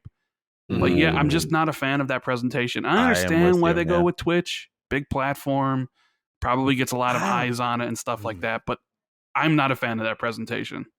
Yeah, I'm 100% with you. I'm so glad you brought it up. I'll talk about the games in a sec, but I think they need to overhaul and cut Twitch out of this picture immediately. I just think, if I can speak very candidly, I just think there's a little too much. It's no disrespect to the host, I'm sorry, but there's a little too much fake hype for my taste. Little too much like cookie cutter, overzealous, like, oh my God. I'm like, dude, like, you're hurting the games. You don't get it, but you're hurting the games because now you've got this bloated showcase. There was, a decent amount of games there, and it was the same stories last time. None of these games, in my opinion, looked bad. There were some that were not for me, but I was like, these don't look bad. They all look great, unique. Like, it is exactly what ID Xbox has been representing. And then just in the middle, you've got these either long-winded dev talks. Like, I gotta be real. Stardew Valley one seemed kind of unnecessary. Like, I thought they were warming up to something. They're like, oh, it's Stardew Valley coming on Game Pass. I'm like, wait, this game came out like what, 2016 or something like that? I don't even know. Like, and it was this 15-minute chat about it. I was thinking like, oh, maybe they'll say a sequel, a new update, something for Xbox. And it's like, oh, it's coming to Game Pass. What is the pacing of these shows are bad, and the hosts aren't doing a bad job, right? They're just they're probably being told like, hey, be excited, be positive, be optimistic about everything. But it just comes across disingenuous, and I think it harms what are otherwise great games. Even as someone who I found myself very accepting and understanding, it's like I was even sitting there like during my stream going like, dude, holy crap, this is getting ridiculous now. And it's a shame because there were games like Paparazzi, dude. I'm not a Pokemon Snap guy. I slander Pokemon Snap all day. But Paparazzi spoke to my soul. I was like, dude, you can take pictures of dogs. Take the pictures of the pooches. Yeah, I was like, dude, what? He in red. Ollie World, of course. RPG Time looked sick, right? This kid drawing in his notebook, creating his own RPG. The art style was sick. They showed Pathfinder, which was like this CRPG. I mean, they had legit awesome games there. I just think it does not need to be so bloated. Like Rand said, the indie showcase this morning as we record this for Nintendo was about half hour long. They had some shadow drops. Yeah, boom, boom. Exciting. It was just there. And I always say, if you want to do the interviews or the Twitch hosting stuff, do it at the end when people are looking for more. Fair. Do it at the end. Don't waste people's time. I feel like they're not respecting people's time with this. So otherwise, decent show, good games in there. I would recommend the greatest hits approach as well. Let's talk about Gamescom. Gentlemen, is this it? Do we see Halo Infinite's release date finally at Gamescom? You want to go first, Cog, or you want me to go? Just go for it, man. This is an interesting question because I feel like, see, here goes Shakespeare barking. You go first. You go first, Cog. No, I mean we've had these discussions. Like, I mean it's one of those things where it's like late August. Mm-hmm. We're getting close. Yeah, time's winding down. Time's running out. Like, when else are you going to tell us when this thing is going to come out? So I'm gonna say yeah. I'm gonna say yeah. You let us know. You probably have another flight, real soon or scheduled or right now, whatever, one of those moments. And I think maybe you also, as much. I would love another campaign, something. I'll be honest. I would love another little campaign, something. I'm curious to see how confident they are to do that. Yeah. Or if they will do just, again, another multiplayer aspect, whether it be big team battle or something else. So I'm gonna confirm. I'm gonna commit to the date. They got to give us the date now because we're getting there, man. Yeah. Yeah, I think by that point, right, we're talking August 24th, right? Like we're almost a week out from it being September. Yeah, it's got to be time. It's got to be time at that. I do think Halo's big enough to do it on its own, however, where if they were to do it separately, it would still catch people's attention. But I think if you're doing updates on titles coming this holiday and their Xbox first party studios, I mean, what else? What else are we going to be talking about, right? Mm-hmm. Rand, would you be concerned if we do go through Gamescom and there is no Halo Infinite date? Why you gotta ask a tough question like that? Because that's what it like. Look, if I had to make a prediction, I think that's the venue to make the announcement. But like you said, Halo's big enough where they could do something in September. Just drop a Twitter post and just boom, have it blow up on social media. Halo Infinite multiplayer, single player coming November 23rd, because it's not even because then is the whole release date discussion. You gotta like, when is Halo Infinite coming? Like we have the we're talking about here. If it's gonna be announced on August 24th, but then when is it actually going to release? There's two separate things here. So there's rumors that Call of Duty is getting announced on the 19th next week, right? Which we had kind of speculated from what Phil Spencer's comments about they know the 3 to 4 week window that Halo's going to release, and they're just kind of waiting. I think they're waiting to see what date COD picks, right? Yeah. And if it really is revealed next week, anything either, man. That's the thing. It is really weird, especially with everything going on with Activision Blizzard. I mean, it just ramps up a little bit where you're like, what are they doing internally right now? What I find so particularly interesting about this is it reminds me of the next gen console release date situation we found ourselves in last year, where it was this pissing match between Sony and Xbox where they were just like, you go first.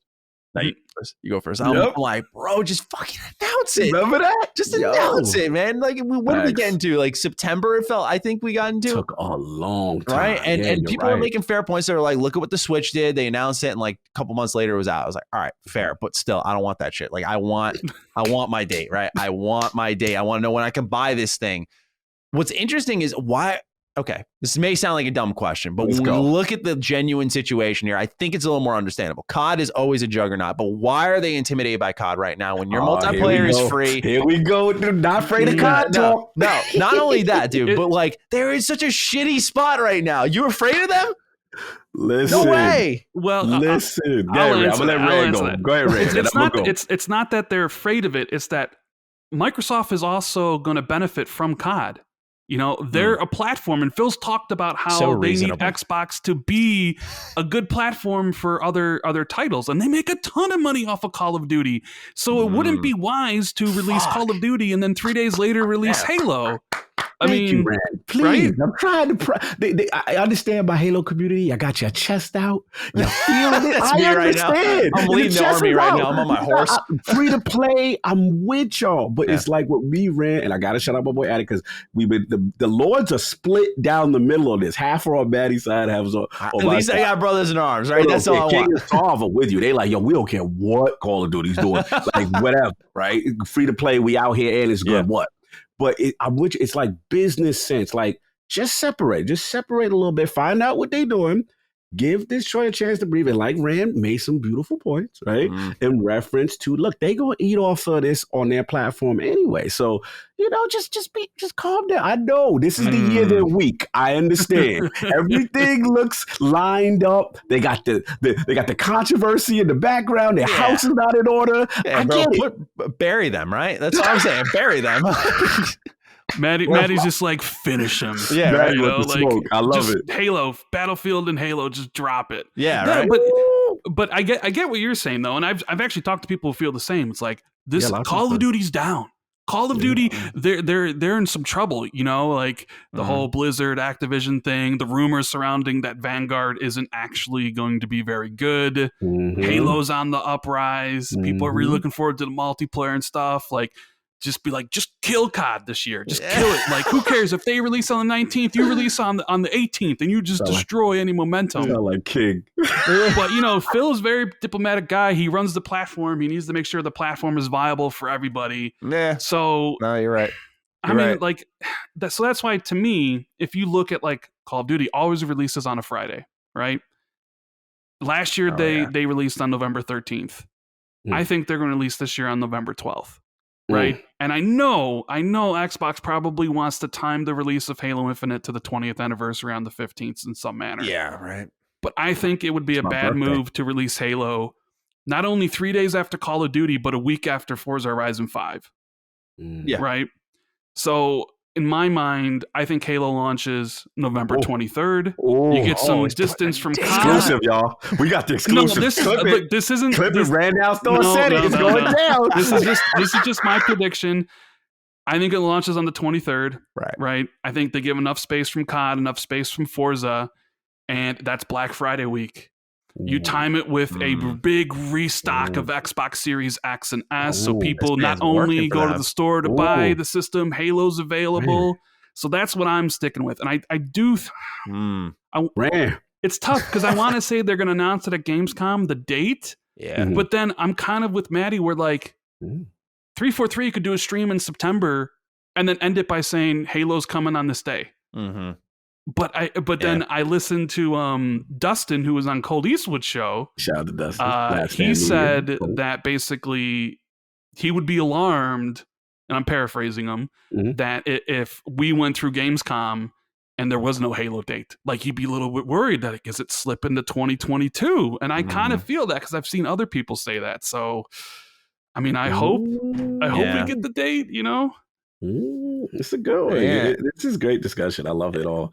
Go ahead, Matty. I'll let you go. No, I was going to say, I guess what also matters, right, is we got to think about the other games that are going to be there. Does Halo, if you announce it at the end, sort of overshadow everything you've just talked about before, where Halo should have its own day to the benefit of those titles, right? That's no disrespect to any of them. Like, I think Forza is going to sell totally fine. Like, it's going to be one of the most downloaded Game Pass games. You can almost guarantee that.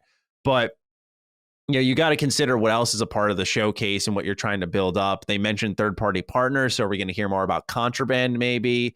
Are we going to finally hear... They said no announcements, but just you wonder about that Project Dragon, like what else is in the mix there? I have to consider these other titles that could easily be overshadowed by Halo. Then again, they did just fine at E3. So, do you really think we'll see anything more from I was going to say Project Typhoon, which is Contraband? Like... like 2 months after they just revealed it. It's just that's why they were tight-lipped, bro. I talked to them at Player One. See, they were so tight-lipped in reference to that. But I saw your tweet. Actually, you're like on the hunt for contraband. Yeah, bro. I was looking, man. I was like, I need some information. They were well media trained, boy. Let me tell you that. But no, what I was gonna say also, to your point, you guys are making some fantastic points in reference to, should they or shouldn't they, or do they have to release it, right? Because to your point, Halo's so big enough they can announce something separately and then still continue this posturing game as it gets further into November. But the thing I wanted to mention is that there's still a couple of titles that are at the Xbox third-party showcase that kind of disappeared that we don't have any dates from, right? And I want to know, like, what's going on? Where's the Gunk?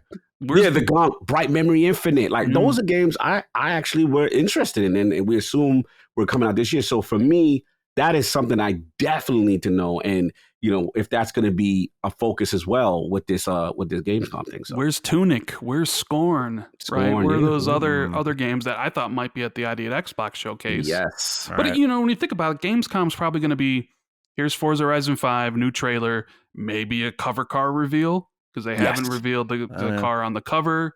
When they say third-party partners, I'm thinking like, I don't know, like Back 4 Blood, since they're so heavily co-marketing, maybe even like Battlefield 2042, stuff like that. Yeah, maybe some of the some of the games we just mentioned, like Tunic or the Gunk.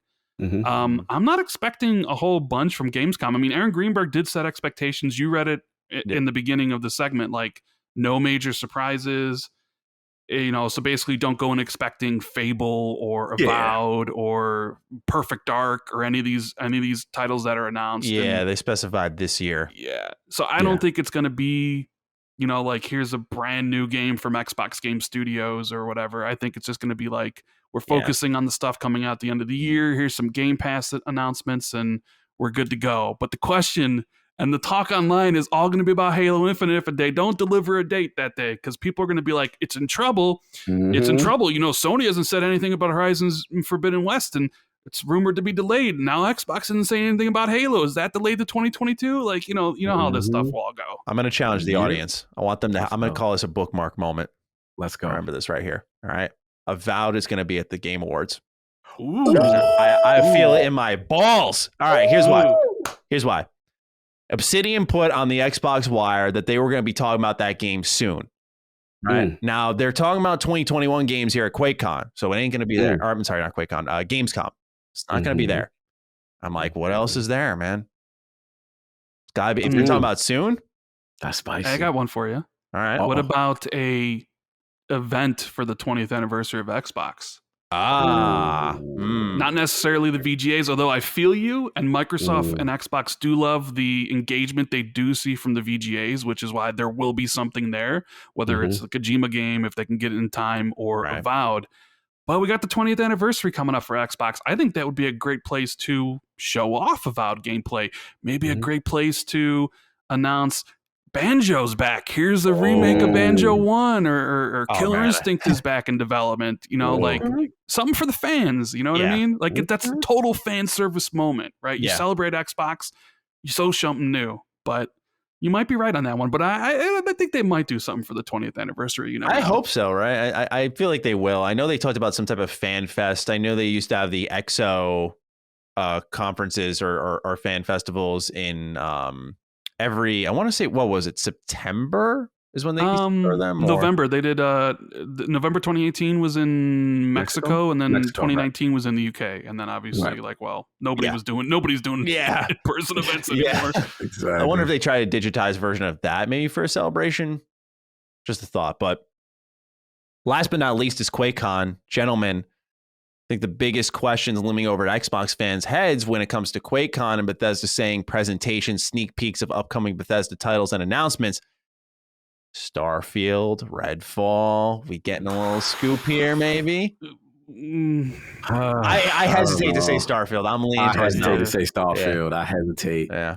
I just want to know what the rest of them are working on. Just if any little teaser in any regard would be great, but as much as I want Starfield, I don't know, man. Dude, talking to the right guy.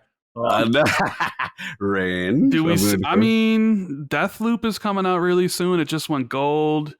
And obviously they weren't going to talk about it at the Xbox conference, but they certainly could show something off here, right? Yes. I mean, this is their game. Yes. Ghostwire Tokyo, we haven't seen anything new from them in quite some time. Long overdue.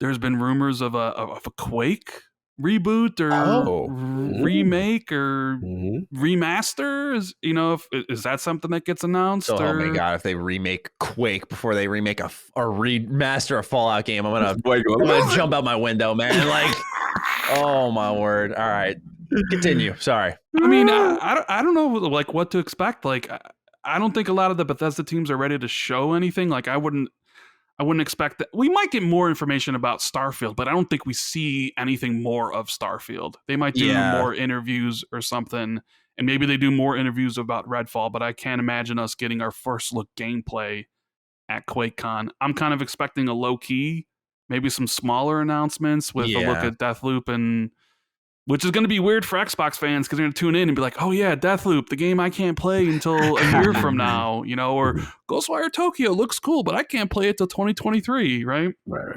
Yes, exactly that. What's interesting here is the one QuakeCon I went to in 2018, they announced Bethesda Game Studios Dallas. And I was thinking to myself, if that remake, remaster studio rumor ended up being true, could this be the place? To say like, hey, here's what we're doing. Maybe we find out what Roundhouse is up to. Exactly. It's possible. We're probably just going to get a deeper look at Fallout 76, The Pit. Because isn't that supposed to be coming around? Isn't that like... you just pissed Matty off. I'm just saying, like, they revealed The Pit at the game showcase. He's speaking facts, and so it just feels like I felt the internal deflation. Let me see here. Fallout... I got to see when these expeditions release. I think it's 2022. Yeah, 2022. I'm looking forward to this. I'll give them some slack here. All right, because I feel like they're going to go back to the Commonwealth with it, or not the Commonwealth, the Capital Wasteland with this, and that's going to hurt. Yeah, that's going to hurt when they go back to Fallout 3 setting because there's so many hints in the terminals, and dude, I gotta self-load. Sorry, keep going here. Let's go. Okay. I live such a torturous existence when it comes to remasters and remakes. You have no idea, man. Like how long have I like KOTOR, right? Like I look at this game, right? Favorite game of all time. Probably the most popular Star Wars game out there next to Battlefront. It's clearly the best. I don't care what you say. It's clearly the best. Speak your truth. And nothing yet. Look at Fallout, right? Mainstream IP. Couldn't get more simple than that. Nothing. Yeah, I don't know. Elder Scrolls, the most modded game ever. A game that is so popular that a decade later it's still talked about. Nothing. I feel you, bro. Nothing. I'm just like, Mega Man's dead. What happened? No. And you're a Met fan like me. Be afraid if I'm a fan of a series you like because it's likely dead. That's all I'm saying, man. I feel you, bro. Yo, you preaching. You preaching, man. I know what it is to be. I know what it is to be a fan of something that doesn't get the love and attention that everything else gets. So I relate to that page. I just sometimes wish I was a fan of just like mainstream content. Mainstream stuff. That's what I'm saying. We talked about it. It's literally like being a Mets fan, the curse of it. Like as we talked about it. It's that same mentality, liking something that mainstream doesn't necessarily love as much. So what Matty is basically saying is he wishes he was a fan of Call of Duty or Fortnite. At this moment, you're getting that content constantly. I'd have other things to worry about at that point. Can you imagine a Matty video is doing live reaction to Ariana Grande in the Fortnite concert, like bopping his head, singing along to that stuff? Just going like, hey, this is lit, yo. Yo. Hilarious. I love it. Let's get into number 2. 2 milestones have been achieved by Xbox Game Studios this week. First up is Arcane, whose Lyon studio has primarily headed up the development of Deathloop. It has now gone gold and will drop on both PlayStation and PC on September 14th. Secondly is Psychonauts 2, whose ongoing gold announcement came just a day later. This title is set to release on August 15th and will launch on Game Pass day 1 alongside PlayStation and PC. Gentlemen, are we excited? It's starting to set in. These games are coming. I'm very excited for Psychonauts 2. Quick correction. Psychonauts coming August 24th. Oh, that was a typo. Man. Apologies. Thank you. So you don't need to do a correction for next week. Yep. Yeah. Thank you, Rand. Thank you. Doing the Lord's work. Thank you. Yeah, like Matty, I got to play Psychonauts 2 preview early as well, and I wasn't really expecting much. And I was kind of like really impressed. Yeah, dude. The voice acting, the cinematic approach that they have. I wasn't expecting that much dialogue, that much cinematic flair. You know, like the combat's not like the focus of the game, but it's serviceable, gets the job done. And from what we played, I think that game's going to be lengthy. I think you're looking at like a 15, 20-hour experience. Yes, definitely. Which is really cool. So I can't wait to play it in a couple weeks whenever, you know, the game comes out, like on the 24th on Game Pass. Hopefully I get an early code. That'd be great. Fingers crossed. Deathloop. I am so excited for Deathloop. I stand for Arcane. Love Dishonored. Love Dishonored 2. Loved.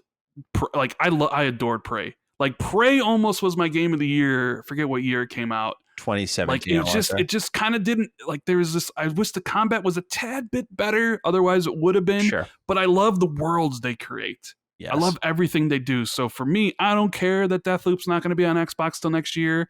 I'm day one on my PS5 playing Deathloop. I think that game looks incredible.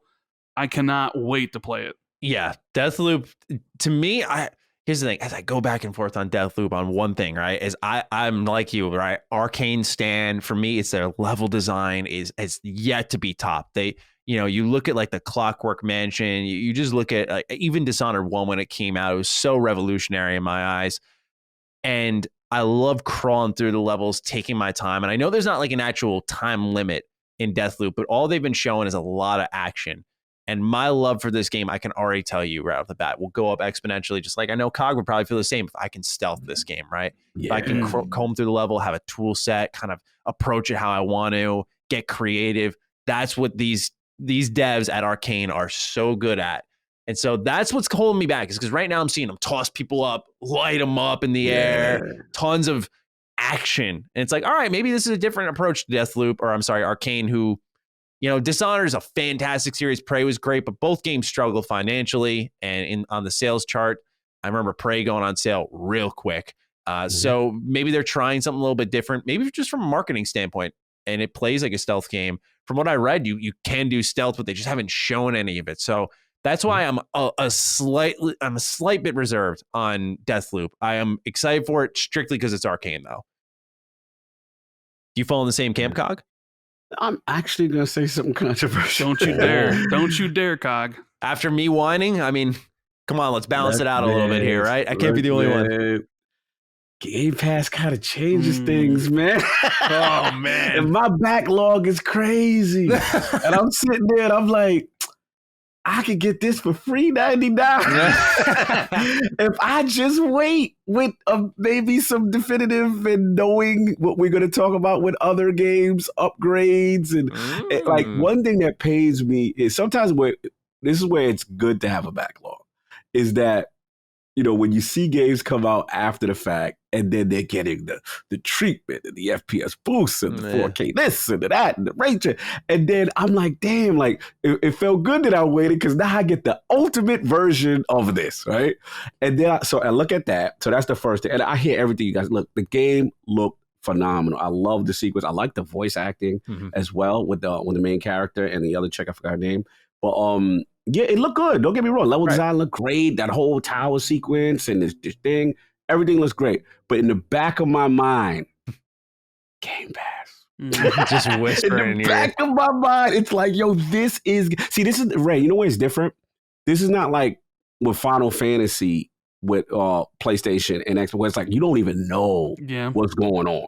Right. I know that's coming. So part of me is like, I'm going to let y'all get ahead. I have been waiting for a while for I don't think they're going to do it. I think they would have announced it if they were, but I've been waiting for Xbox to be like, by the way, Game Pass PC day one, and just like sort of like hit PlayStation real quick. I'm right. But at least with this one, there's definitive, we know it's coming. Yeah. So that's my only thing. So again, I'm probably going to wait. I know, Rand, you got a little upset with me. I'm going to wait. But Psychonauts, I got to give both of you credit because I'm going to be brutally honest. I didn't understand the appeal initially. And talking to both of you, you know, you and Duke, and obviously Rand, we've talked a lot. And, it was one of those things to hear you guys so excited about it. Yeah, man. And then, obviously the humor and all the little nuances and be pleasantly surprised. Because I'm with Rand. Like, I came in very low expectation. Right. And to hear people say, no, this is... And then we obviously, Matty, when you said what you said, I said, you sure you want the Sony fans to hear what you said about Ratchet and Clank? And I was going to bring that up again. I was like, yeah. I just want to remind people real quick. Bro, you sold me. I'm like, whoa, Ratchet and Clank is Ratchet and Clank. And you were like, no, listen, you like graphically, yeah, but story-wise, and then all the little aspects of psychology and the nuances with the thing. So yeah, I'm actually pretty excited about Psychonauts stuff. So I think that's where my attention is leading right now. I think a lot of people who haven't tried it out should. I know a lot of our audience keeps writing in about Psychonauts 1 saying, go ahead and play it. I felt like when I demoed it, and I want to know if Rand agrees with this, because I never played the original, I felt like it did a good job catching you up and informing you on what happened.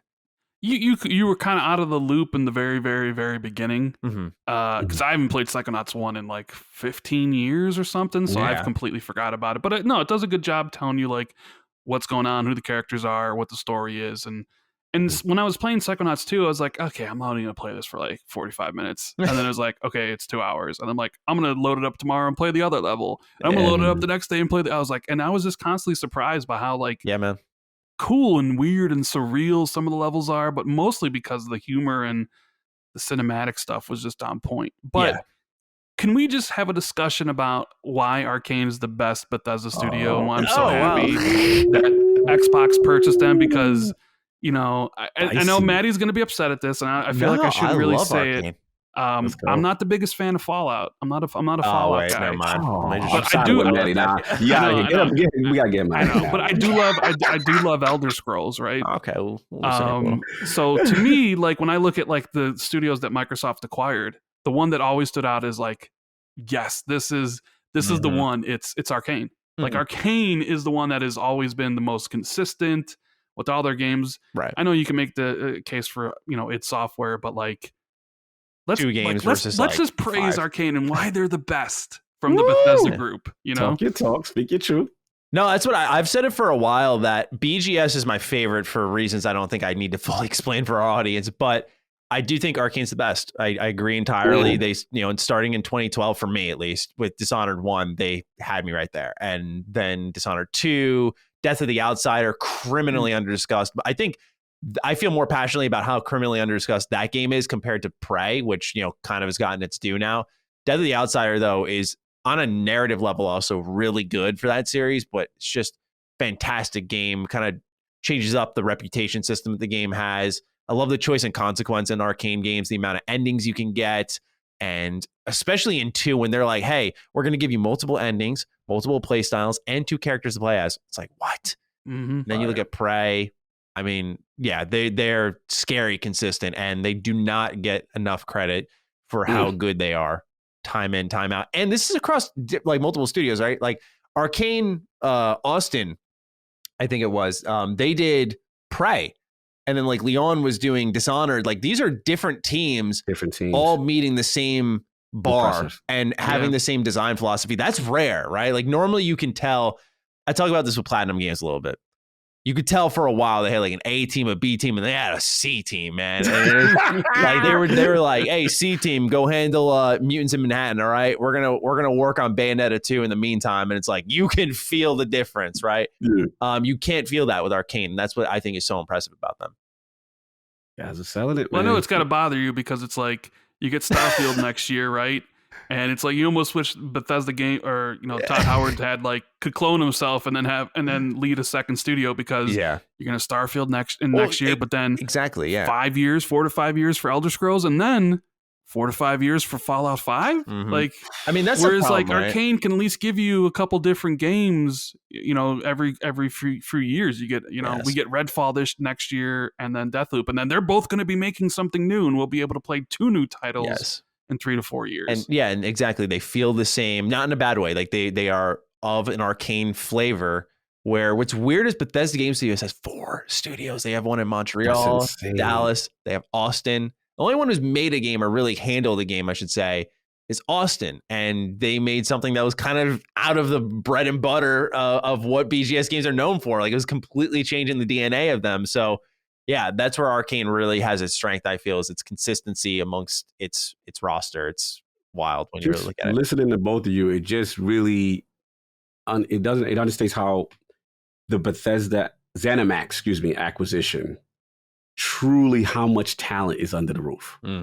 Like, it really does it. Like, hearing you guys talk about it, it's just like, wow, that all of this is underneath the Microsoft banner.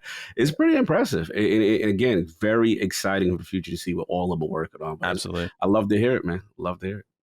Number 3. In 2018, Xbox acquired Hellblade developer Ninja Theory, who is currently hard at work on both Senua's Saga and Project Mara. Just this week, the team has released a new next-gen update for Hellblade Senua's Sacrifice, which reached 6.3 million total players, it was just revealed. The update boasts the following: ray tracing on both Xbox Series X and S, 4K resolution, 120 hertz, updated materials, particles, and details, and a new feature for chapter select. Servan Balderas writes in, "Hey Dukes, hope you're having a stepped on dog poop kind of day. Ninja Theory released an update for Hellblade Senua's Sacrifice for Xbox Series X and S, as well as the PC version on the way, and no word for the PS4/5 version. Do you guys think they should still optimize their game for PlayStation, or do they have the right to just ignore their game on that platform? Should they play nice with others?" No. No. Like, look, I understand why Doom Eternal got an update, because people will throw that out. Like, hey, Doom Eternal got an update for PS5 and Series X. But they promised that, like, before they were even acquired, right? This is a studio that, has been with Xbox now for 3 years. Hellblade came out in 2017 on PlayStation.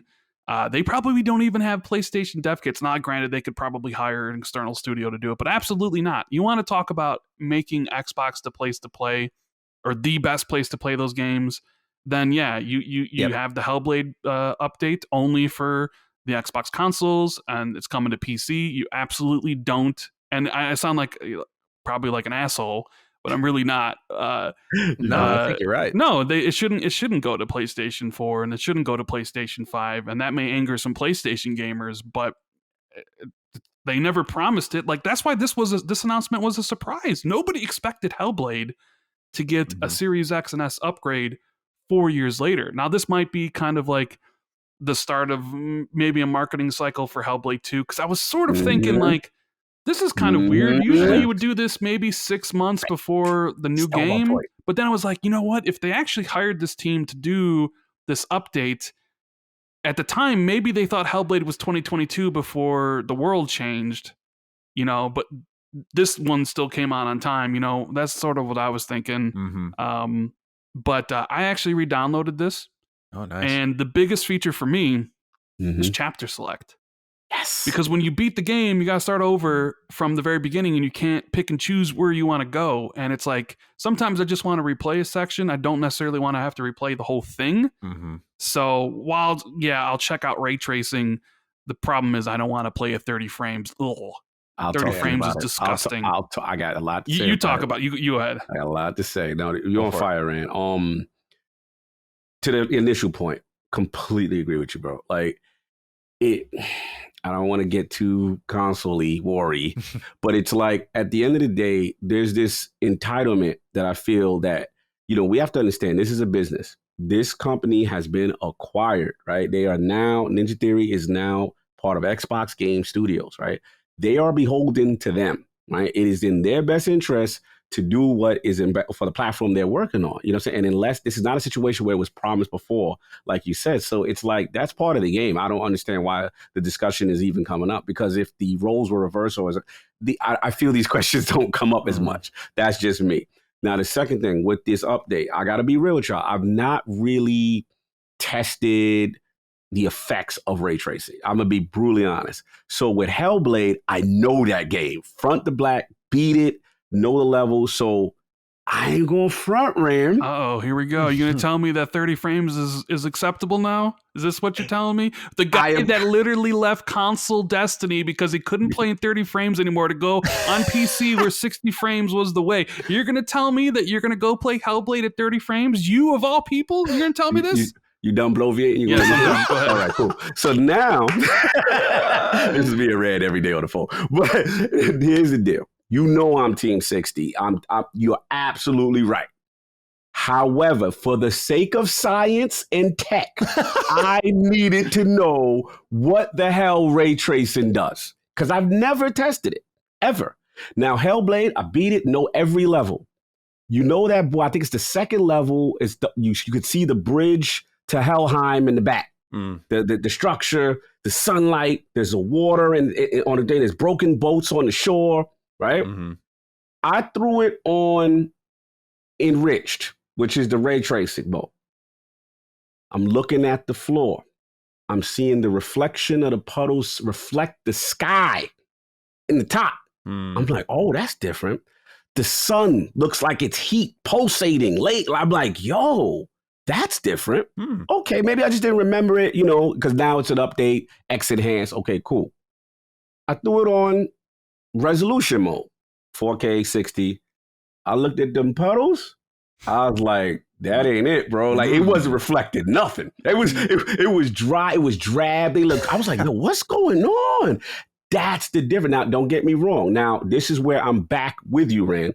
Of course, when you're moving Senua, she was smooth, she was fluid, the 60 was in. I was like, okay.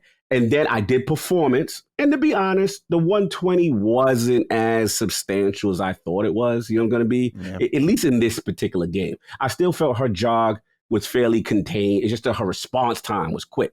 Right? She could juke. That's how it felt like to me. I felt like she was quick. You know what I'm saying? But other than that, in this particular game, because the way Senua runs, I'm not going to lie. It's doable with ray tracing. I was seeing way more, bro. The rock formation, play it. This is what you do. Play it on ray tracing.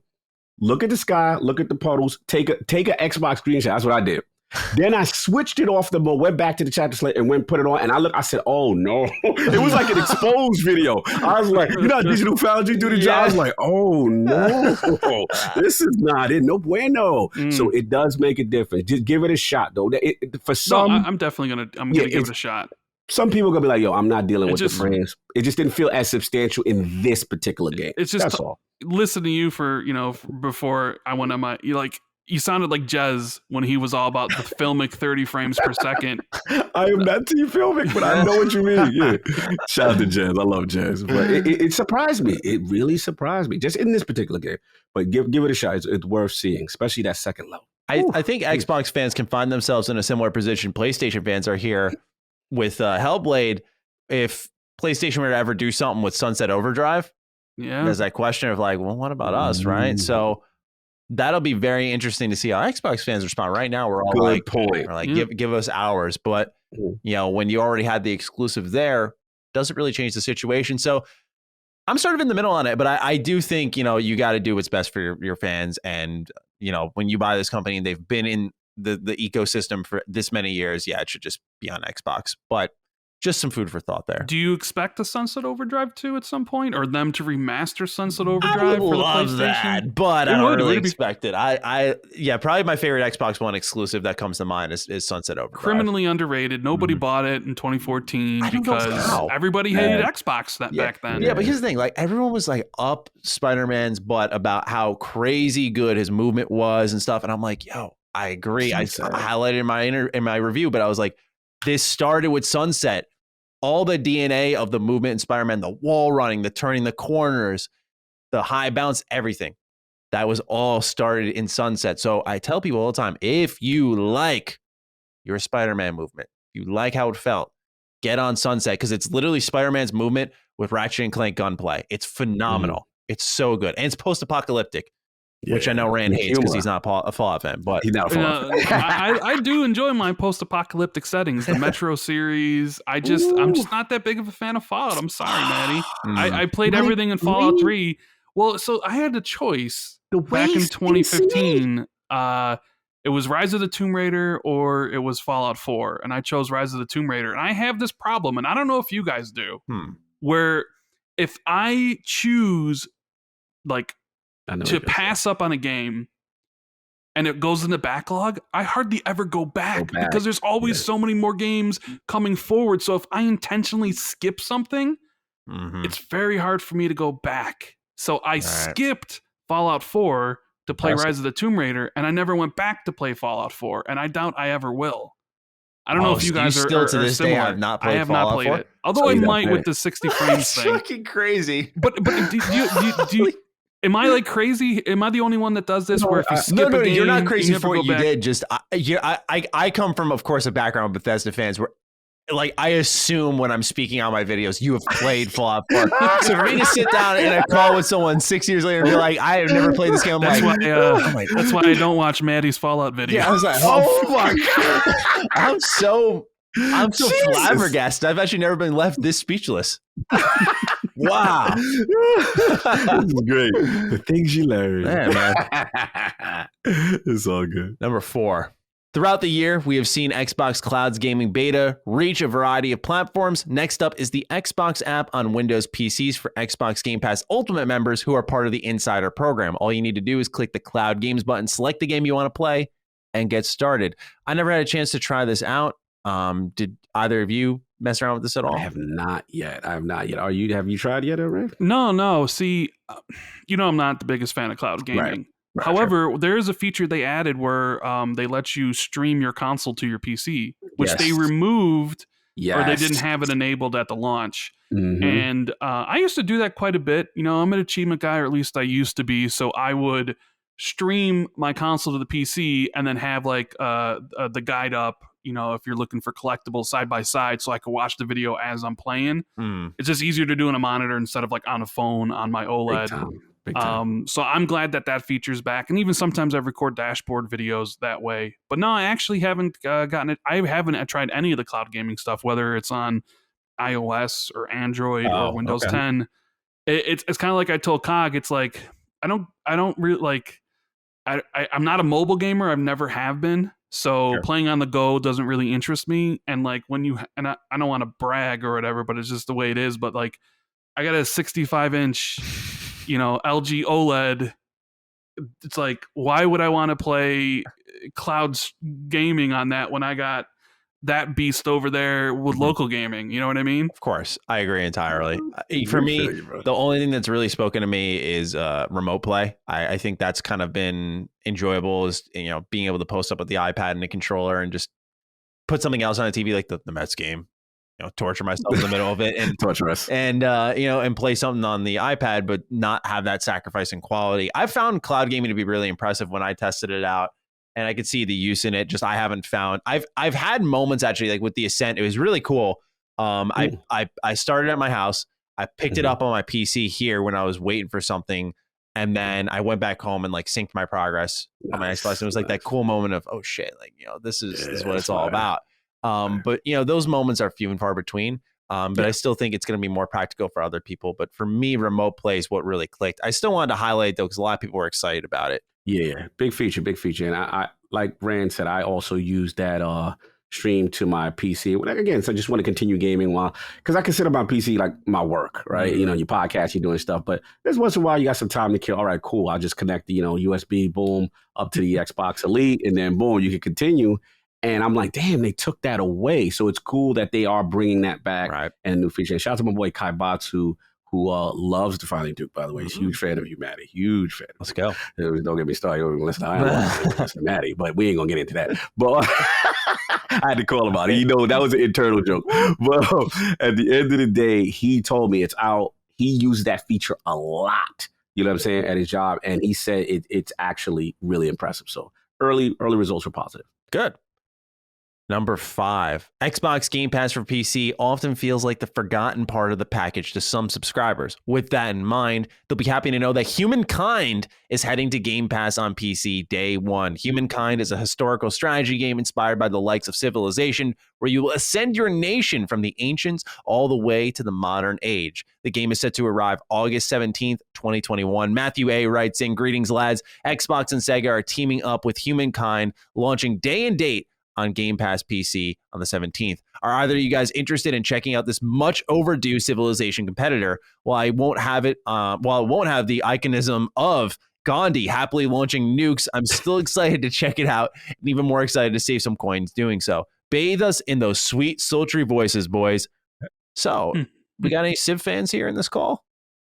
Not big, not much. I did research Humankind, and it looks like a strong competitor. The combat's a bit different. They got like a lot of these boundaries and stuff, as opposed to how Civ kind of let you go willy nilly with. But I always like the concept of RTS, but it's just turn based will always win to me. So I just can't. It's a lot of micromanagement and minutia that I'm really not a fan of, or like long term. I like the idea of it. I just can't commit to it. And then, the groups and this and that. It's just those types I realize is just not for me at this stage. But it's a huge follow. I know a lot of people love it. And shout out to Attic. He's huge RTS. That's his baby. Like he plays those things. He got me to play that. He forced me because Halo Wars had a co-op version. I was like, all right, that's how you got me. Plus, I wanted to know the story of Atriax. And I was like, all right, cool. I'm in. But other than that, I defer to you guys. I don't know how you guys feel about RTS. Yeah, well, Ren, do you feel the same? Yeah, I'm sure Cog knows how I feel about this. Like, I'm not my genre. I'm happy for the people that enjoy those games. I'm not interested. I'm not really a PC gamer either. Like, if it's not on Xbox or on PlayStation, I basically I'm not going to play it. So, yeah, Humankind. I mean, it's kind of a big get for Game Pass on PC. It's a Sega game. It's coming out soon, and they were right. Whoever wrote this in about like Game Pass for PC being the redheaded stepchild of the Game Pass. Like it does need a lot of work. I saw that article from Jay. Yeah, and he got a lot of push. Like there's a couple people from Microsoft that basically were like, we don't appreciate your tone.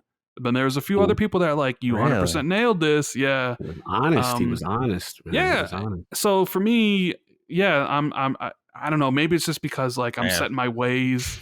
It's not really a genre for me, and I'm not a PC gamer anyways. So if they don't like Jez's tone, I shudder at the idea of what they think of my tone at times, man. Like when I was just talking about ID and Xbox at the start of this, they're probably like, that motherfucker. Charlotte, forgive him. Yeah. I apologize. Oh man. All right.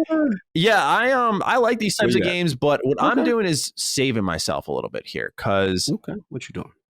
I think I want to wait. Well, these are different types of games that kind of fall in the same pool to me. I want to wait for Age of Empires 4. I really wanted to dive into that. When I saw it, it was pretty convincing to me at the gameplay showcase extended. I was like, this actually looks really good. I feel like this is up my alley.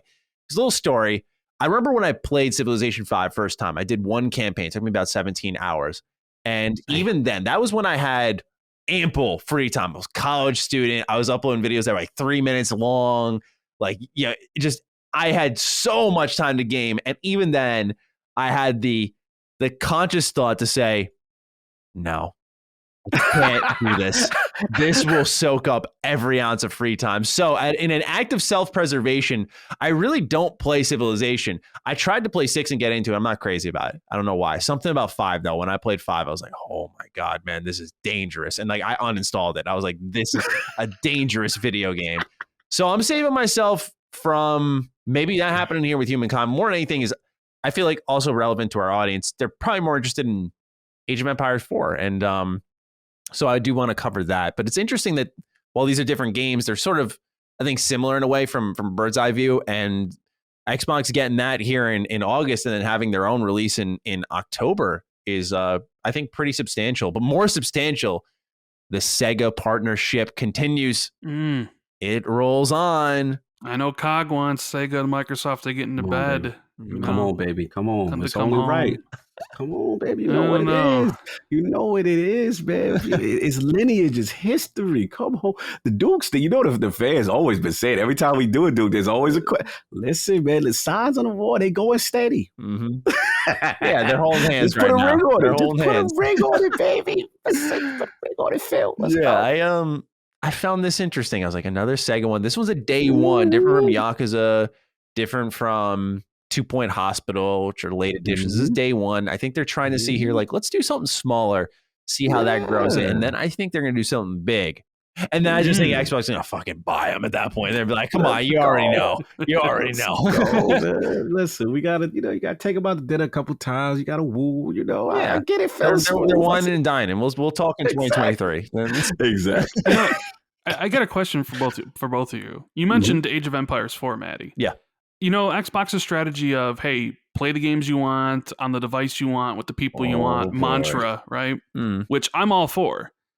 Would you like to see Age of Empires 4 hit console at the same time as PC? Like, sure. Is it weird that all of Microsoft's other games come to Xbox and PC at the same time, but their PC-centric stuff stays on PC, and we don't even know if it's going to come to the console at some point? Do you feel like the message is a little bit muddied because of like Gears Tactics or Microsoft Flight Simulator launching well ahead of their console versions? Do you feel like they should delay it so they can get out? Like Microsoft Flight Sim should have been, well, maybe it couldn't because the Series X wasn't out last year, but like, should Age of Empires 4 be on PC and Xbox console at the same time, even if you have to delay the game a year to get the controls right on console? I'm interested in seeing what you guys think, because I think if the message is play what you want, where you want, and we're all about this, then those PC releases kind of are just like, what are you doing over there? Like, that kind of screws up the message a little bit. Matty, we did talk about this. This was a big topic a couple times. Yeah, we did talk about this because someone wrote in asking about should PC, like keyboard and mouse, work on your Xbox. And I said on the side of the fence that I would love personally to see, the compatibility, right? Like the ease of access there, and it all be ready.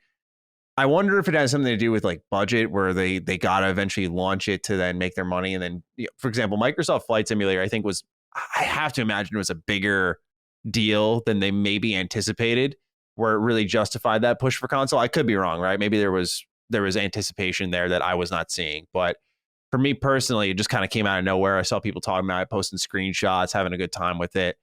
And I feel like with Age of Empire 4, get the game out first, then bring it to console. Because I think what we're seeing here is developers really like to get as much out of their game as possible, which makes sense, right? We were talking about Stardew Valley at the start of this, how, of course there was a money deal there involved to get that game on the Game Pass, and they were making a big deal out of it. It's like, that was years ago that came out, right? But before that, there was a Vita version, there was a Switch version, there was the multiplayer update, right? It's like step. So I wonder if this could be like a two-step plan, like maybe some of these releases have been to just grow the series and grow interest, right? Because you may not catch it the first time, right, Rand? You talked about you missed the boat on Fallout 4.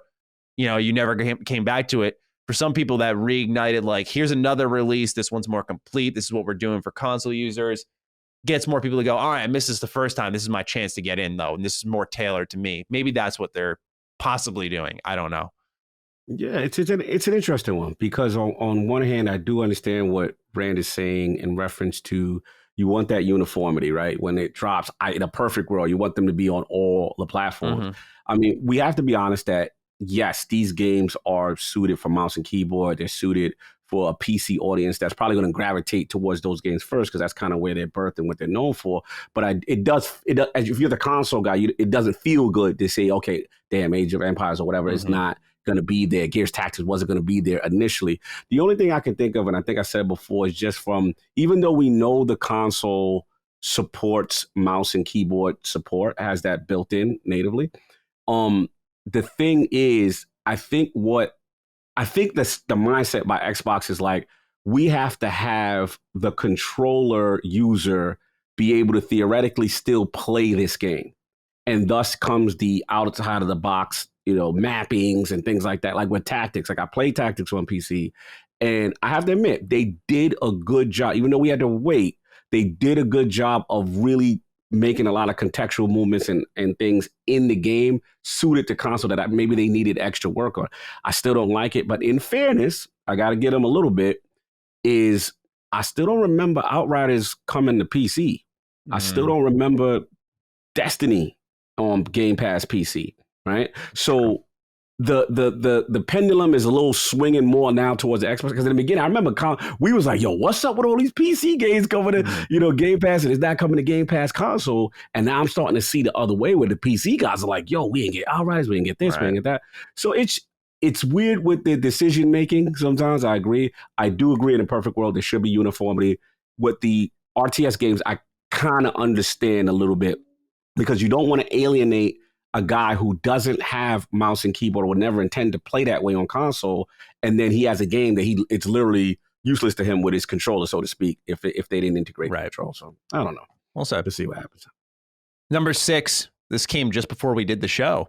Stalker 2 has confirmed to be running on Unreal Engine 5. This information was released via the game's official Twitter account in a response to a post by Unreal Engine. They also provided a screenshot of the game running in said engine. Unreal Engine 5 entered early access May 26, 2021, and Stalker 2 is set to launch April 28th, 2022.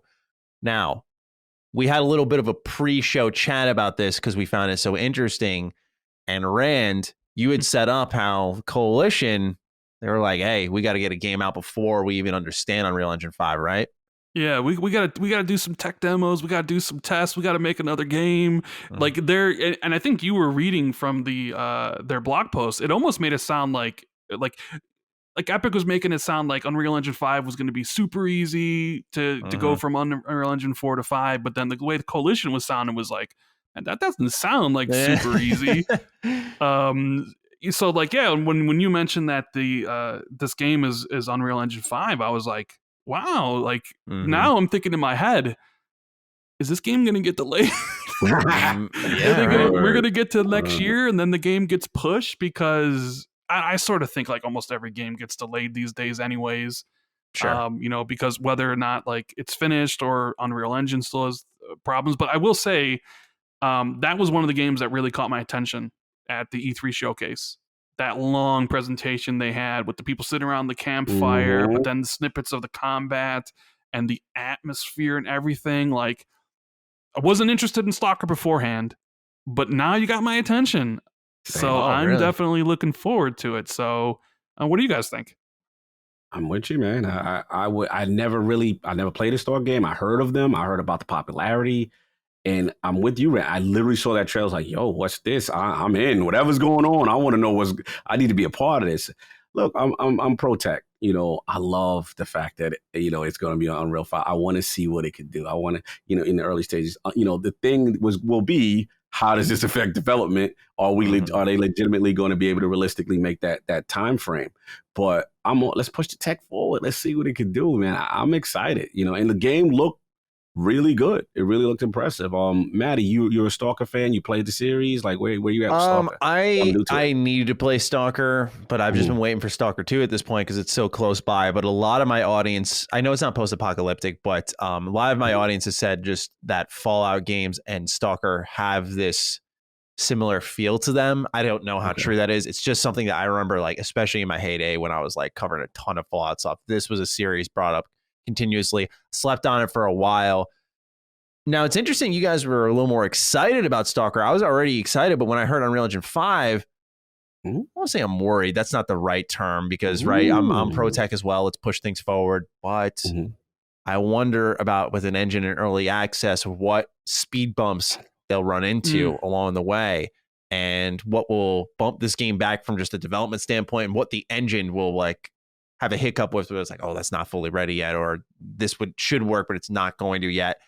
I wonder about that type of stuff. But, I don't think what I've seen of the game so far has been encouraging, so I don't want to wipe all of that away, but it's just something to me that, and it's not a warning bell, but I was like, all right, might not see this game hit its date. Yeah. But fingers crossed we do, because I'm very excited for this one. Yeah, worth monitoring.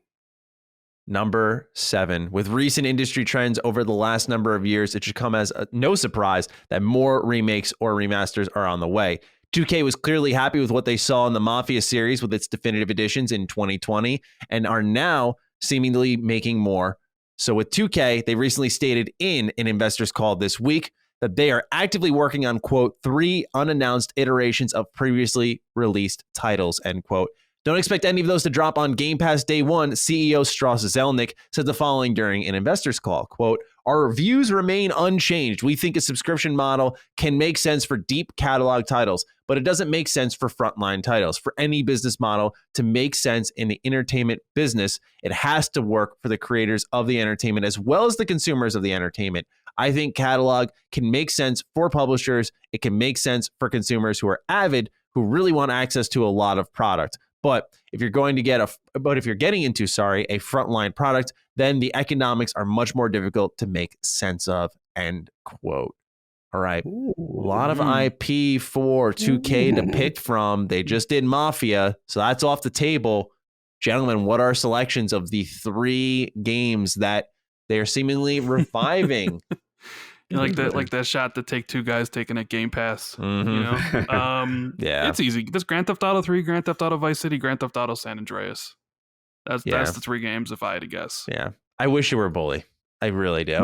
Yeah. Oh, Bully! Wasn't there supposed to be Bully 2 in development at some point? Yeah, and apparently got canned. And that game. I don't know if they'll ever make it because even though it's Rockstar, like I just feel like today's culture, in this culture, man. Now Bully, they probably said, GTA 5 was already a problem before all this. Now here we are, Bully, man. I mean, I don't know.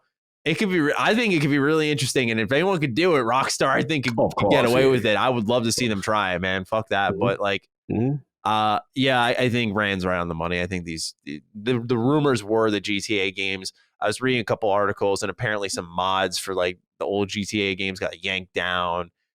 2K has been pretty protective of their titles in the past, so I don't want to read too deep into it, but it seems like the timing of their statement here and those moves there, one of these has to be a GTA, right? You'd have to imagine. What's interesting though is if one of them is Vice City, and the reports are saying that GTA 6 is in Vice City, it's a pretty interesting synchronization there, wouldn't you say? Mm-hmm. Yeah, big time synchronization right there. Mm-hmm. So we'll see, but beyond Rockstar, do you think there's anything 2K could dip into to revive? Maybe Cog, a little XCOM Enemy Unknown remaster? I'm waiting, bro. Come on. Let's go. Where's my XCOM at, man? Maybe a little something before Marvel? I don't know. Yeah, like I need that, I remember I told you we got 2, the War of the Chosen joint, we got to set things up for 3. We still haven't gotten Chimera Squad on console. What's going on with that? There we go. Like what's up? What's going on? Turn-based the kings of turn-based. Where y'all at? I want it. So they're on the list. Yes. Anything else? I can't really think of anything, but I was thinking of Grand Theft Auto 3 is like, would a remaster just be okay for them? I mean, that is an old game. Yeah. Like, would even a remaster even like work for Vice City or something? Like, we're talking like OG Xbox titles. OG. Like, I know that people would buy them because they're Grand Theft Auto, and it's probably going to be another 4 or 5 years before Grand Theft Auto 6, and they want to make some money, but it's like, I kind of look like that, and it's like, you're going to have to do more than just remaster that, my guy. You know what I mean? Yeah. That ain't just a new slap of paint. That's it. We just walk away. I mean, they got resolution bump. That's a type of thing where they could remake Grand Theft Auto 3 and it would sell. It would be worth the budget, whatever they would give it. I just can't imagine. I just can't imagine myself being like, yeah, let me take a trip down Grand Theft Auto 3, nostalgic memories, and then play it and be like, ew. Yeah, I'm on the mindset that I feel like 2K's figured something out because Mafia Definitive Edition comes out last year. And it sells for $40. And that was a full-on remake, man. It was not a low-effort remake. It was open world that you could go around. $40? I'm wondering if maybe they do a definitive edition and sell it for maybe a similar price. Like, it's a little bit more than we expect. It's not the remaster. Matty, top res. This is Take-Two. You're talking Grand Theft Auto 3, $70. Vice City, $70. San Andreas, $70. let's roll back the price tag a little bit. Let's Or pretend they that could part package didn't them come all out. together and be like $70 for all three, I guess. But this is Take-Two, so who knows? Yeah, we'll see. But just something about that definitive edition always stuck out to me. I was like, I didn't play the full game, but I previewed about like a couple hours of it, and I was like, this is not low effort for $40. I mean, I know it's not a long game, but certainly I thought it'd be at least a $50 game. So I found that pricing point interesting, but they're also trying to grow that series. I was thinking there's a rumored BioShock 4 in development. What if they spruced up the BioShock collection for Series X and S and PS5? 4K 60, stuff like that, ray tracing or something. You know what I'm saying? You know what? I'm putting that out there. Yeah, absolutely. I love that. Let's go. I love that.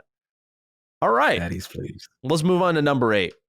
Another one bites the dust. Focus Home Interactive, best known for their publishing work on AA hits such as A Plague Tale and Vampire, has made an acquisition of its own, signing a contract for the acquisition of 77.5% of its share capital of European publisher and developer Dotemu. Dotemu has developed and published a variety of retro titles such as Final Fantasy, Double Dragon, Streets of Rage, and they're now publishing TMNT, which looks excellent. What do you guys think of this sneaky little acquisition by Focus Home? Love it. I like them. I mean, usually on my PAX runs, Focus Home's booths were always fun. I always loved seeing the different games coming from there. I remember seeing Plague Tale in the early stages, really exciting. And then I'm a huge fan of Dotemu. I mean, remember getting to see Streets of Rage 4 for the first time, and just the love and the passion and the care that they took with the older Sega titles. And there's those old classics, obviously TMNT now for you, Matty. You know what I'm saying? That's your giant, So it's like, like I like it. I feel both of them. I like both of them individually. So now that they're, acquired, I actually like it. I think the Dotemu is really cool. I think there's a lot of talent there. Yeah. I had a chance to interview those devs, and very passionate and students of history. Really, really talented artists and the whole team. So I like this move a lot. What do you think about this, Rand? Yeah, there's a lot of acquisitions going on lately. And this is something I didn't expect. Focus Home and how do you say their name? .mu? Dotemu is how I said it, at least. Streets of Rage 4 was really good. And Focus Home is a publisher that actually doesn't own a lot of developers. I think they only own Deck 13, if I'm not mistaken. So this would be and Dotemu is their publisher. They're the ones who published Streets of Rage 4. Yes. I think someone else developed it. Yeah, it's Guard Crush Games, Lizard Cube. It was like this trifecta of studios that Dotemu then published, correct? Yeah. And then like the day before, Embracer bought another 30 studios and yeah. I mean, I'm interested in that Turtles game. I will say that. Like that speaks to my childhood. Of course. I don't know about you guys, but I feel COG is going to be the same way. Like the amount of quarters I spent in the arcades playing those Teenage Mutant Turtle games, and then buying them on like what systems did they come out on? Like I remember getting it for the arcade on the 360. Like it was an arcade title, but I want to say it came out on was it like the Genesis? Was it like the way back? I remember I owned it on one of the home consoles. I just can't remember which one. That's classic. But yeah, when I see Turtles and I see that 4-player co-op action side scrolling, that just hits me as like I remember being a kid and going up to the carnivals or the bowling alleys where the arcade machines are, and then spending so much money on those games. I used to with Turtles in Time. That was the one I really was obsessed with growing up. And that was the game that I would every day after school I'd go up to my friend's house because he had an SNES, and we just 3-player co-op it, and two of us and another friend, we would just go crazy with it, man. Such a timeless game, man. I'm so excited to see more of it. Every time Nintendo does a little indie showcase, I'm like, is this it? We're gonna see more of it finally. So in due time, of course, but really happy for a studio like Dotemu getting nabs. Congrats to them. Of course, we talked a little bit about Streets of Rage. Streets of Rage 4 they helped publish, and that's on Game Pass, or at least it was. I haven't checked if it still is there. Still is. And they got a new DLC. Was it Mr. X, I think. Mr. X, yeah. DLC, which I haven't tried yet. I got to try that new DLC. Yeah. So really good game. small side scroller, right? Like 3 hours, 4 hours long. So give it a look if you have yet to play it. Let's get into our last bit of news here. Number 9, spotted by WCCF Tech on the game's official Discord. Developer Mundfish, who is hard at work on the long in development Atomic Heart, has entered the stage of polishing and final assembly. Aside from that, a proper release date has yet to be announced. Mundfish said, quote, "We cannot tell you the release date right now due to a million little nuances, starting with factors beyond our control, like localization of the game into other languages, and ending with the mood and atmosphere within the team, which will obviously be worse if we eventually have to move this date," end quote. So Atomic Heart has been in development for a long, long while. This is a BioShock style title for those who haven't seen it before. It looks great, but they confirmed there will be 2 endings for the game as well. But yeah, it looks like they're getting along now, and this will be a day 1 Game Pass game. So I wanted to throw it in there. I'm interested in that. Yeah, I was gonna say you don't gotta pay. You don't gotta worry about it, right? I didn't know nothing about it until you said that. Now I know everything about it. Now it's on your list. Now it's on Discovery. Your list. It works. It works, right? We got proof right here. What do you think, Rand? You into Atomic Heart at all? Yeah, I mean the trailers I've seen look pretty cool. They had the weirdest trailer at E3. Like, remember with the little robot spinning around in circles at the beginning? Yeah. Oh, that was that. I remember it now. Yeah. Okay, got it. Yeah, so I'm interested in checking it out. I wonder if it's this year, although probably next year, early next year. I would probably guess. Yeah, I'm thinking next year for sure. You know, it's like there's a lot of games. Like, think about it. Like, where's Crossfire X? Oh shit, I forgot about that one. Right? Like, they said it was this year. Recently, Remedy in their investor call said like they're part of they finished their part of their game a while back. You know, and I get DMs all the time. Where's Crossfire X? Where's the Gunk? Right? Yeah. And it's just like, yeah, we're in August. There's not many months left for 2021. Like, you know, I don't think Atomic Heart is this year, but then it's like Crossfire. I know this is like a different game, but what do you think, Matty? Yeah, I'm actually really interested in this one because I remember seeing this game when it was like first announced and going like, oh man, I love the ideas here, but this looks really kind of janky and rough around the edges. I talk a lot now about developers who like spread themselves too thin by doing a lot of things. I was getting that feeling for the game, but it's probably why it's taken so long. Now it's here. Now you got the Game Pass deal. You got some of that funding. What we saw in the most recent trailer, while it was super weird, it looked a lot more clean than it has ever looked before. They did something, man, that just made it all click together. So I'm actually pretty excited for this one. Not like mark it on your count. We can't even mark it on the counter, but not like permanently marked in my mind. Like, oh, I just need to know when Atomic Heart's coming out. Because I've admittedly, since I saw that first trailer, I've sort of just gone dark and I'm like, all right, you know, who knows if this will even see the light of day. Here we are many years later, and it seems like it will. So I'm happy that the team is crossing that finish line now. And if they're doing localization, then that sounds like the game is pretty much done at this point. And they're just sort of waiting for like certification. And so I'm very much excited for it, but I don't know when we'll be able to lay our hands on it. So I can't get full send excited yet. So time will tell. Anything else, gentlemen, or shall we move into the Game Pass pick of the week? Get it. All right. This one goes to Rand, right? Of course, we have our guests. We need to make sure that they're doing the Game Pass pick of the week. Rand, what is your selection? So I finally got to check out a game that I've been looking forward to that came out on PC and Switch last year. Got an early code, and it is hitting Game Pass this week. And so my pick would be Hades. I put about 10 hours in so far. I think I died to the last boss last night. Almost had him beat, but I think the praise is all warranted. Like, I am finding myself getting wrapped up in the story of, you know, all the Greek Olympians and what's going on here. I don't want to give it away for people, but it's such an interesting concept of this roguelike, but then also like this an evolving story or continuing story that happens every single time you die. You go back and you talk to people, and story bits keep on like unfolding. So while you may get frustrated sometimes, and you know what, actually, I don't even think the game's that frustrating because you're always making progress, upgrading your characters, and then getting the story pieces. And it's so fluid. The combat is so fun, whether you're using, personally, I like the sword and the shield and the bow. I don't really like the spear, but I am having a blast. And it's one of those things where like I die in a run and I'm like, but then it's like just one more run. And you get to the end of that run and you're like, let's just do another run and just keep on going. And I'm really, really enjoying the game. And I understand that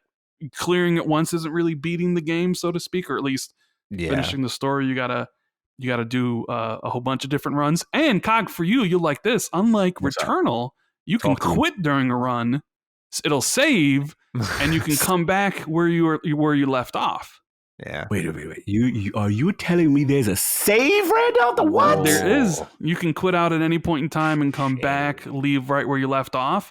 And a run, Matty, I'm assuming you've played this, right? Yes. I played it on Switch. And a run doesn't seem that long. Like once you kind of get about an hour, accustomed to like 40. I think I got to the end boss in like 45 minutes to an hour. So it's not that long. You can get through the first area in 10, 15 minutes. It's just here's the thing, so much fun, man. Hades, it's just so much fun. Hades taps into this novel concept that no one's considered before. Imagine if every pickup you make in your dungeon positively benefits you.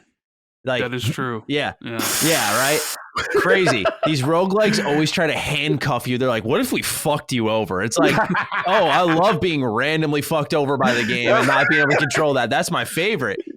They get it. They did a great job with it. I agree entirely, man. Hades, in my opinion, is a must play, even if you're not into roguelikes. I think as someone who's not a fan of roguelikes at all, this one does the trick. Yeah. Like, I'm not a fan of roguelikes. Exactly. I really enjoyed Returnal. I'm loving Hades.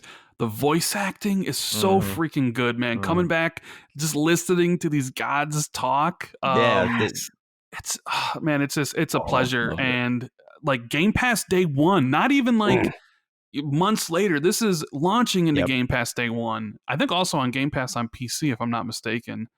Yeah, I'm unsure on that one, but I'm unsure on that as well. But I like take it from somebody who doesn't like roguelikes.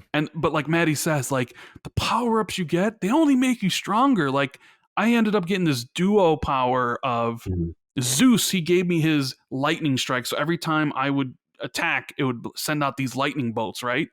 But then Poseidon had the same power. So duo, so like it sent a lightning attack with like water and it would electrify people. And you set up all these different boons from all these different Olympians. And like no run is ever the same because of all that stuff. But it feels like you get more powerful as you go. So like, in the first time you might not beat the first boss the first time, but you'll grow as a character. And then you might beat him the third time. And then you get to the second boss. Maybe you won't beat him, but then you'll beat him again. And then so it's like, and there's the accessibilities options, Matty. There's a God mode if you you can turn on, and apparently every time you die with God mode on, you lose like less and less health every single time you restart. So if someone's having trouble playing the game or just want to experience the story, you can turn on God mode. I didn't know and about it'll that. make it an easier experience for people. Because I know roguelikes, like some people kind of get like, it's too difficult. I don't want to start over and lose everything.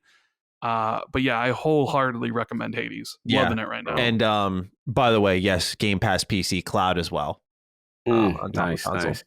Man, you done sold me, bro. Like literally every issue I had with roguelikes, every issue I had with Returnal, you have addressed. And now and then you couple all of that with I am such a Greek mythology fanboy. Like I love all the gods and Zeus and all that. They got them all. Aphrodite. I love that. That speaks to me. And then voice acting and the art style.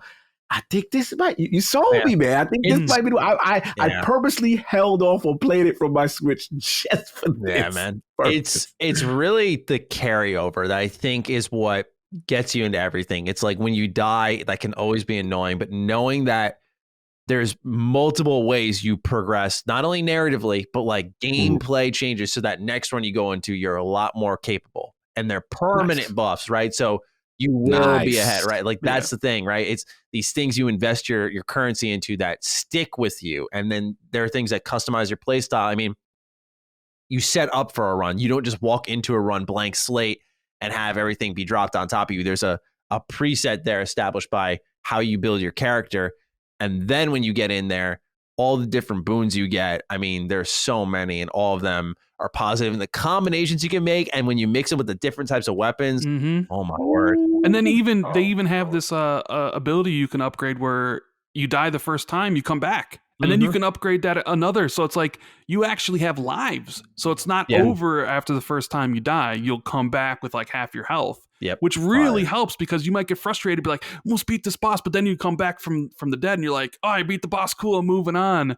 I don't know. I think it's such a great game. And I understand all the praise from last year. Like I was upset. Matty, I was upset. Cog knows this. When my game Ori and the Will-O-the-Wisp did not get nominated for Game of the Year, did not win Indie of the Year because Ori and the Will-O-the-Wisp is like, in my opinion, a masterpiece, right? Yeah, it was really good. So like I was like, Hades, what is this Hades? What is this Nintendo Switch PC game? You're a fanboy. I was like, what is going on here? Like, you know, I don't get. No way. It's like I'm like, do people not understand how amazing Ori is? Are you saying like two things can be true at once, right? That's what we've learned here today. Hades is excellent, but Ori got fucking snubbed. Big time. It sure did. It sure did, and it was a travesty. Should have been nominated. Yeah, should have been nominated. Yeah, so download Hades this week if you are interested. You have the seal of approval across the entire cast, even Cog, who has not played it yet. I'm in. All right, 5 ending questions to wrap up this episode. Starts off with Dr. Stump. Hey, Duke boys. First off, just want to say I love the show, and the addition of Cog is, capital letters, fire. Yes, Matty, you have to yell it. All right, I obliged. Quick backstory here. I took some flying lessons in 2012. Now, a few weeks ago, I lost my dad after a 2-week bout of lung cancer. That experience made me realize life is too short and to experience as much as I can during my time here. Now, after the release and playing Microsoft Flight Simulator, I have signed up to continue my flying lessons to acquire my private pilot's license. Here's my question. Has any experience while playing a game made you want to take up a hobby in real life? Basketball, baseball, alchemy, smithing, etc. Cheers, and I hope your week is absolute dog shit. Wow. Wow. Well, first off, my condolences, Dr. Stump. Thank you so much for writing in. Gentlemen, have you ever had this where a game sort of brought you to something in real life? Yeah, I'll speak to it. For me, it was, I think I told this before, playing like the Genesis stuff, and they were big in the sports titles. And obviously, from South Bronx, all I played was football and basketball. That was it. But I ain't gonna lie, like I got into hockey because of the EA NHL series. Whoa. Like that's a fact. Like I knew nothing of the sport. There wasn't no hockey going on around me. You know what I mean? So I ain't gonna lie. I took an affinity. I got really good at the game. I took an affinity. I learned the sport. I went to games. Now, yeah, I mean, I had a passion to play it, but obviously I didn't have equipment. They didn't have the resources and stuff. But I really grew an appreciation for it. So that's probably the closest I came where like the game made me a fan of something I knew nothing about prior. I got a story, and we'll see what you guys think about this. So I got to set the stage. I'm 15 years old. Yeah, right around, no, I would say more like 16 or 17, like maybe junior in high school, sophomore, right around that time, right? Let's see, my buddies had a Nintendo 64. I had a PlayStation. We would go over to my buddy's house, and everybody would sit in front of the 64 and play WCW versus NWO Revenge, right? And because of all the fun we had with all that stuff, that actually got me into watching WCW and then eventually WWF at the time, and getting huge into like the Attitude Era. We would go to my buddy's house every single Monday, have the 2 TVs up with Nitro on the left side with WWF on the right side, watching them both at the same time.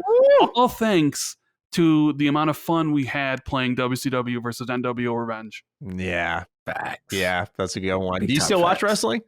No, not at all. Yeah, I fell off for me. Yeah. That was what Rand mentioned. That was literally me in the golden era. I mean, I used to watch it in the 80s, don't get me wrong, and I fell off. But then those wrestling, I still think, Rand, we agree. When I do an ILP, like those are still the greatest wrestling games to be of all time. You know what I'm saying? That whole series. I literally bought that console for those games. Like that's how great it was. But yeah, I used to, same thing. The Monday Night Wars, Nitro, Raw. You watch what's going on. What about you, man?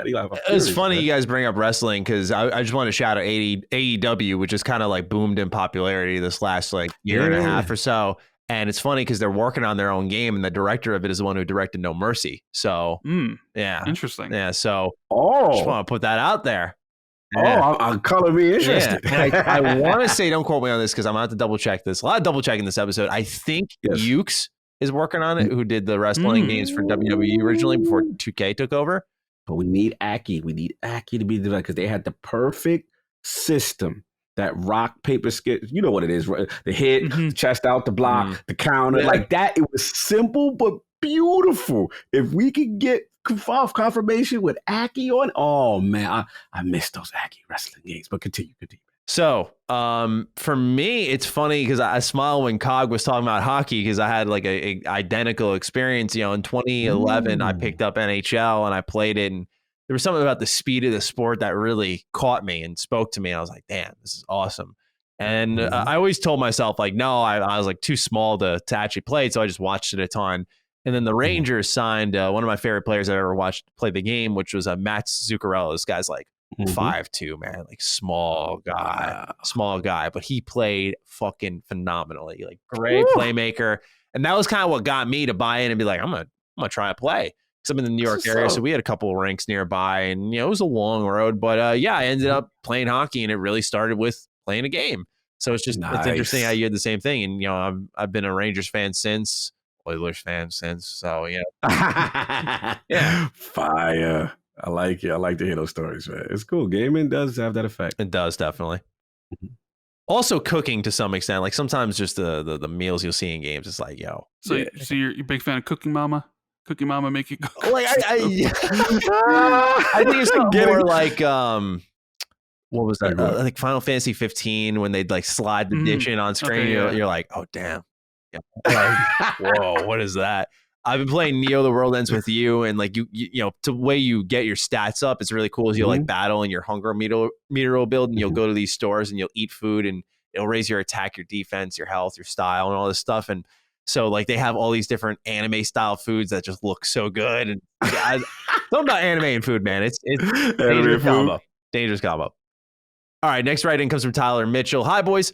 Why do some people call games titles? It sounds so businessy and I don't understand it. When you talk about movies, books, or TV shows, do you also call those titles? Now, I feel like this is personal attack on me. Yeah, this is coming. He coming for you. I don't like being center stage all of a sudden. I do it. This is the one reason I do. I heard Carrick say it, and I thought to myself, vocab diversity is pretty good, isn't it? Saying games constantly. I just throw titles in there because, like, as I write more, it's so easy to run in the same hamster wheel and say the same quotes. It's like even in podcasts, I'll have a thought, but I'll sit there a little bit longer and try to search deeper. How can I put this in a more original fashion? Not because I'm only trying to stand out, but like it's just, for me, it's all about that vocab. So that's why I say titles. I don't know if Rand, do you find yourself saying title? Yeah. So you're basically saying you let some thoughts percolate in your head a little bit, and so they can come up at 100%. Like I 100 agree with you. Like when you constantly say the same words or the same phrases over and over and over and over and over and over again, people don't like that. So yeah, like you would like, oh, what's another word I could use for games? And it's like title. So yeah, 100% agree with you. Sometimes you just want to use a different term to seem a little bit more dignified, that you have a nice large vocabulary, know? Absolutely, yeah. It's not about puffing your chest out. It's just like, you want when you speak to be heard, right? And when you're sounding the same every sentence, you just got to throw some spice in there. And I do worry about that for my own videos I make because my videos are unscripted. I just talk and then I'll edit out the mistakes in the audio. Sure. So it's just all just, like train of like conscious thought just coming into the microphone. And sometimes I do catch myself like saying the same things because I'm just speaking, but no, I do like to mix it up because I pretty much do. Sorry, I was cutting you off there. Go on. No, it's okay. It's okay. Like I don't know how you do your videos. Like there, I just said like we use the vocal fillers a lot, and I personally hate having those in my videos because I feel like people come to watch and they don't want to listen to the vocal filler it up. So I always get rid of all the and your no's and the yahs because I feel like I need to respect my my audience's time, and I Absolutely. would be a horrible content creator if I didn't. Yeah, But yeah, I always look for different words to use. I use bullet points. So what I do is mine are mostly unscripted as well, because I feel like what I used to do was really not script them, but I used to construct them more on like specific points I wanted to hit. And when I slowed down on that, I realized like in the middle of a video, a thought would come to me, and there's this more open, like it's an intangible. It's really hard to describe, but it allowed me to free think a little bit more, because I just knew like, all right, I want to hit this. I want to hit this. Like when I did my my Fallout remaster video just yesterday, like I think the points I hit were like remaster trend, 2K, Bethesda says no, Skyrim special edition, and like where the rumor originated from. And like in between that, I had a couple other points that I found through just, it kind of sounds weird, just through talking to yourself. Yeah. And so I'm with you 100%. When I make sure if I say, I start my sentence over, right there, is a big one for me.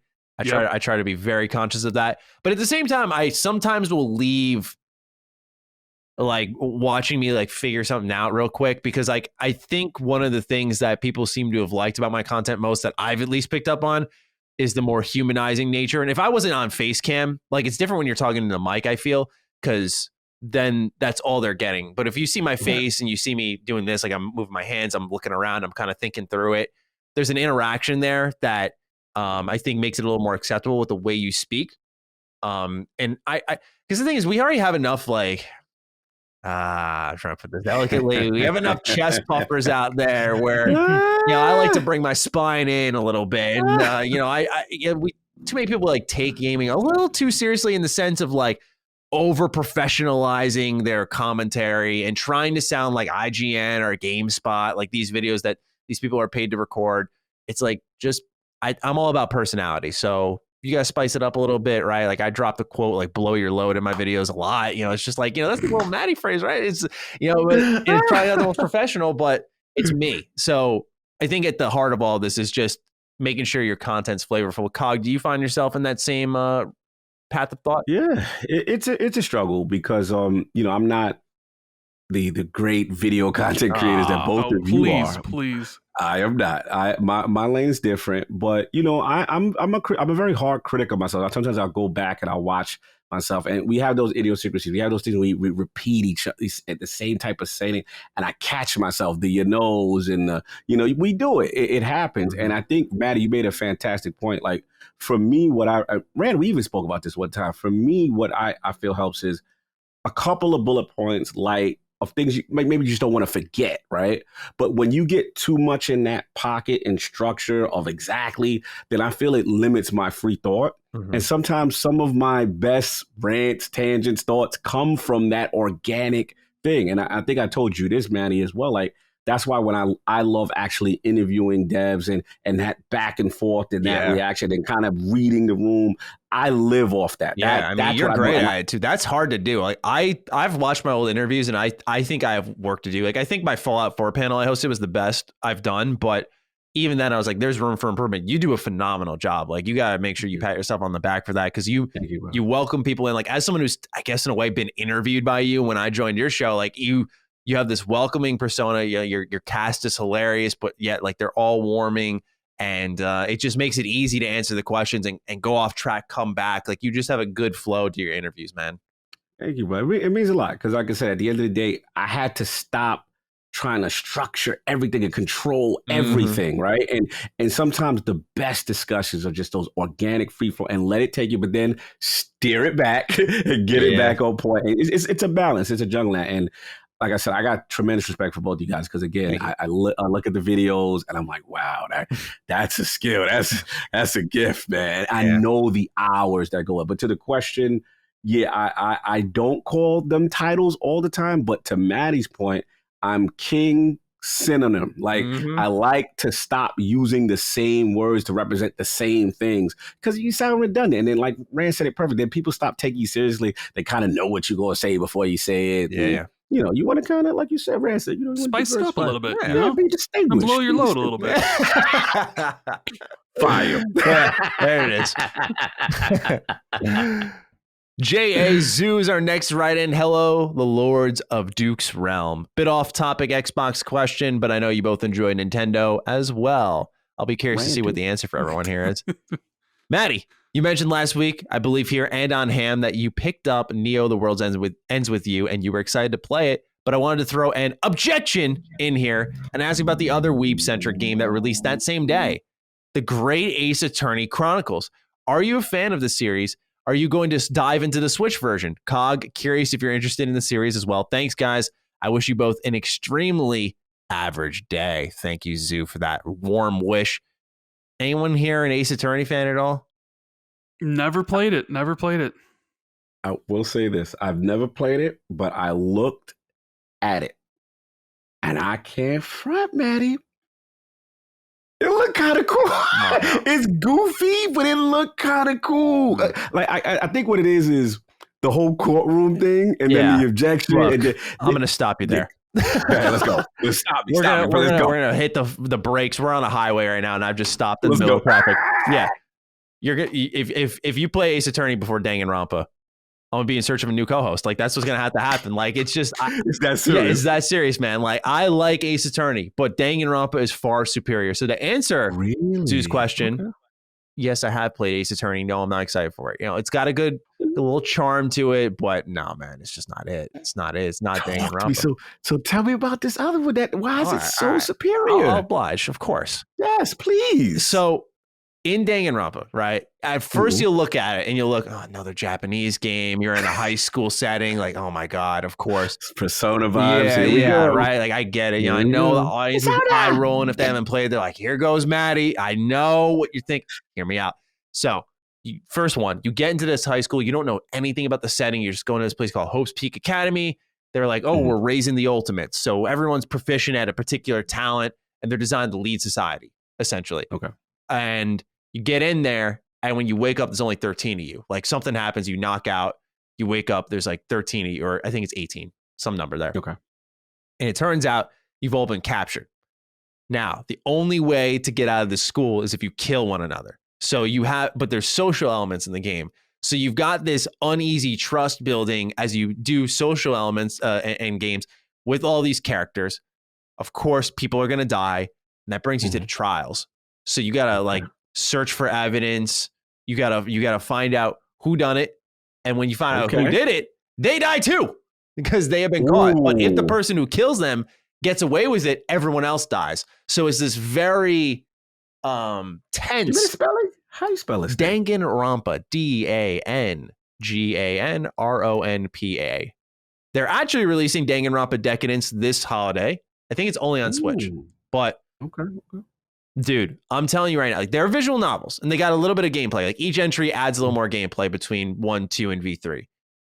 But anyone who's ever played them has said it did not matter. If you can get through the first chapter, which, by the way, it's not slow at all. I'm just saying, if you get through that first chapter, you can sit through the whole game. First one's about like 28 hours, which sounds long, but I'm telling you, I ride or die for Danganronpa, man. Like, I stand by it. I tell people all the time, like, this shit is legit. Like, it is so it's good. The real gen right here. Man, it is so good. So Ace ain't got nothing on this. As far as I'm concerned, no. I've played Ace Attorney and just something about Danganronpa. It's not even the anime stuff, right? Like, that's the thing. I know some people think like that doesn't really work on me. It even didn't back then. Like, you know, it's appealing to some extent, but it's not what gets me into the characters. Like, the writing in these games is phenomenal. The mysteries of the school and why you're there, why people have to kill each other, and what you find out is happening, it's incredible. And the way they build it in each entry, I mean, they're excellent games. Excellent. And they've only grown in popularity for good reason. So no disrespect to Ace Attorney, but when Cog was sitting there going, oh, Matt, I'm liking it. It's like, it looked cool. It's like, I was like, they got a little fake Sherlock Holmes, but you felt the way that I need to play the real stuff. I call this a Wasteland 3 moment, right? I was looking at this spider web of choices here that I was like, do I let Cog roll, get excited? I was like, do I say something? Do I bring this Danganronpa conversation into the mix here? I was like, what's the choice I'm gonna make? I was like, I'm doing this, right? We'll deal with the consequences later. I feel that. Respect. And educate me on a series I knew nothing about. Yeah. All right. Let's move on to Sean Mason. Hey, Duke boys. Having never played Dead Space, I'm excited to give the remake a try next year. But with that said, why a remake? Why wouldn't EA just make a new game in the franchise, continuing the already established lore? They wouldn't have to call it Dead Space 4. They could call it Dead Space blank. It makes me hesitant to go back and play 1 through 3 before the remake comes out because I know a better version of 1 will be out in a short time. Whereas if they had announced a new one in the series, I'd be more inclined to go back and play 1 through 3 to catch up on what I missed. Dead Space continues to capture a defining Duke audience. Rand, what are your thoughts on them doing a remake over a sequel or maybe a loose reboot of some kind? I really didn't give that much thought. Like, Dead Space 3 was not good in my opinion. And Agreed. if anybody's actually finished the DLC for Dead Space 3, there's not many places that story could end up going, right? Yeah. Where a Dead Space 4 could end up. I adore 1 and 2. 1 and 2 are probably 2 of my favorite games on the 360, especially 2.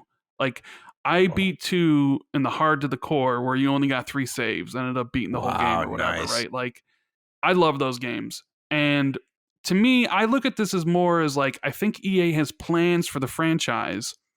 And I think they want to get everybody back into it. So maybe having a sequel isn't the best way to introduce people to it.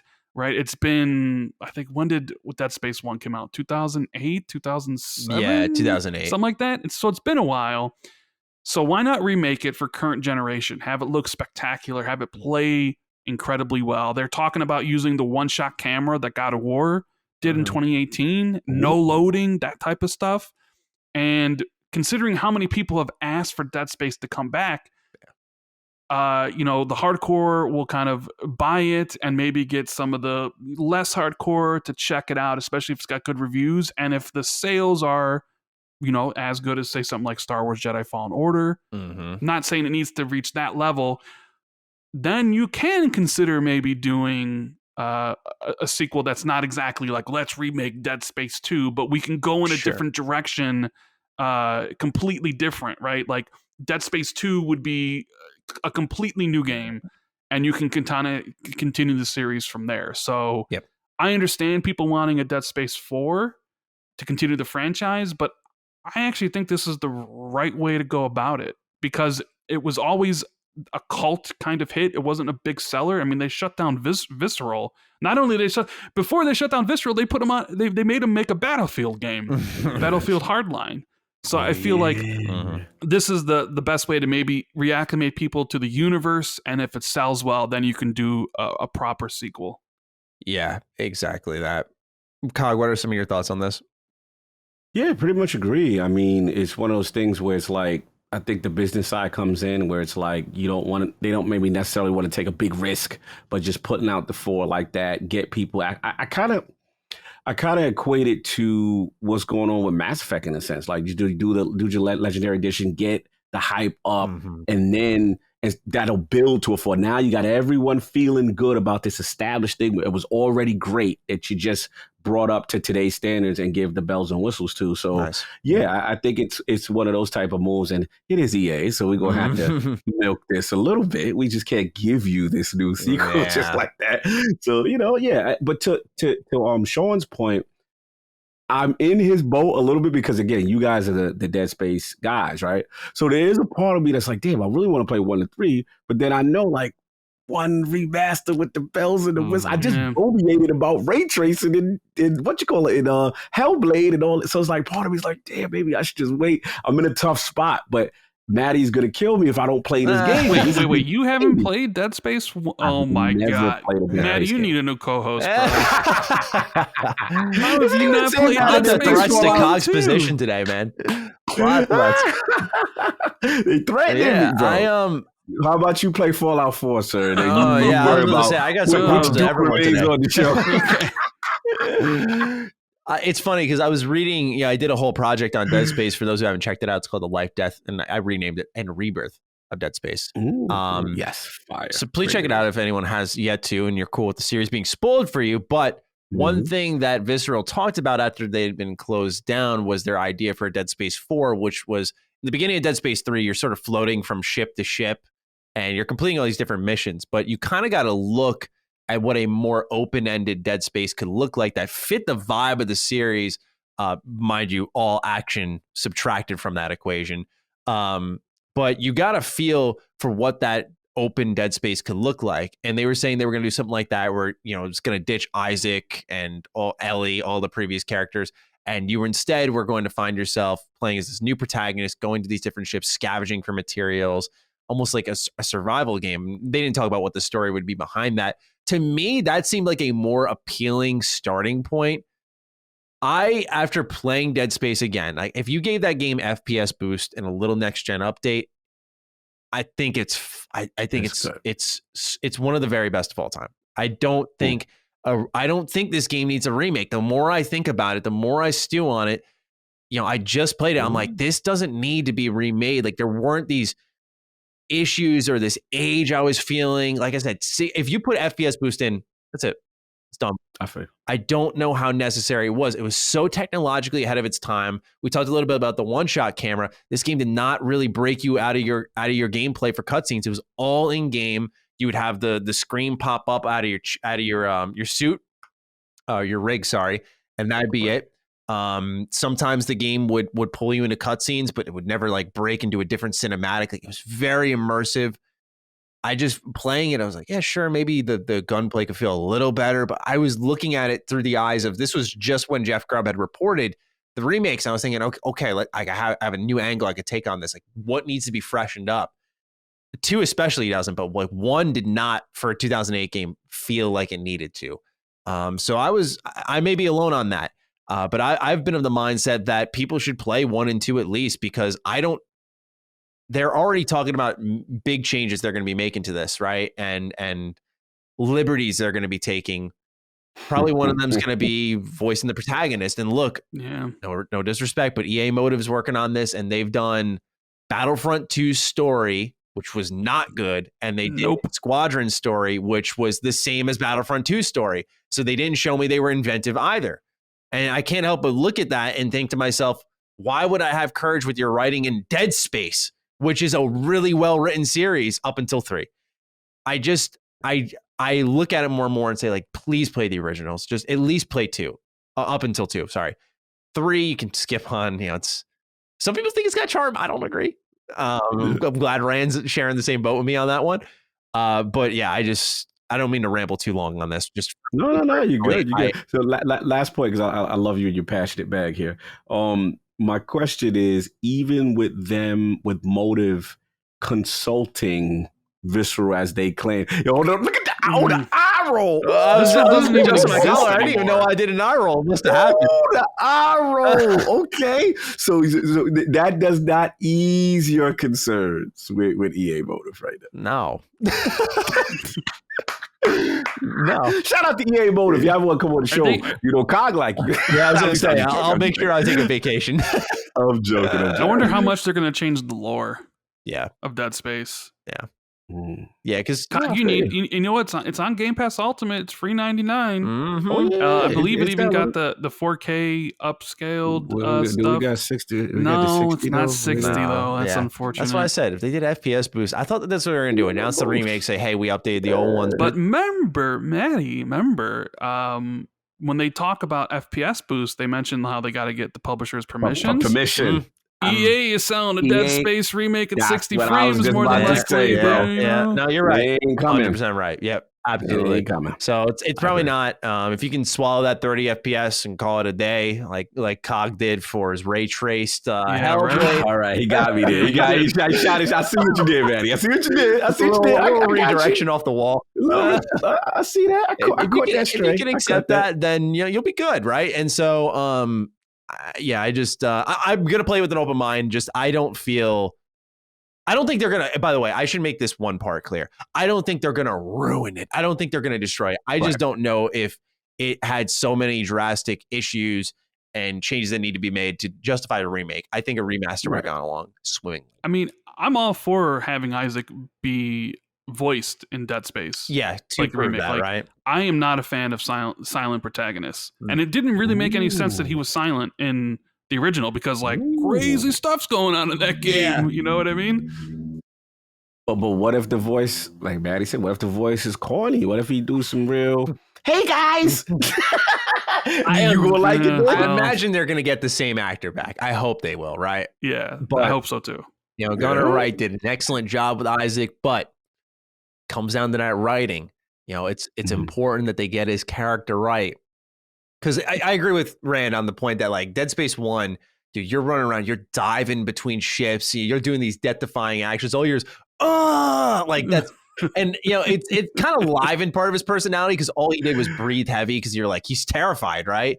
And that was his character. So to me, I like that he didn't have a voice, but I agree that there's something that could be built with some of the interactions he had with Nicole if he is voice, right? And it could liven that some more. So I'm of two minds of that, but I don't know if I'm trusting the writing there at the whole game. And if you play both of them back to back, you'd be wondering like, why is Isaac such a chatterbox in 2? Yeah. You know what I mean? Yeah. Like, you didn't say anything in 1, but Cog, please. I'm on it. Dead Space 1, bro. Like, you're talking about one of the greatest horror games of all time.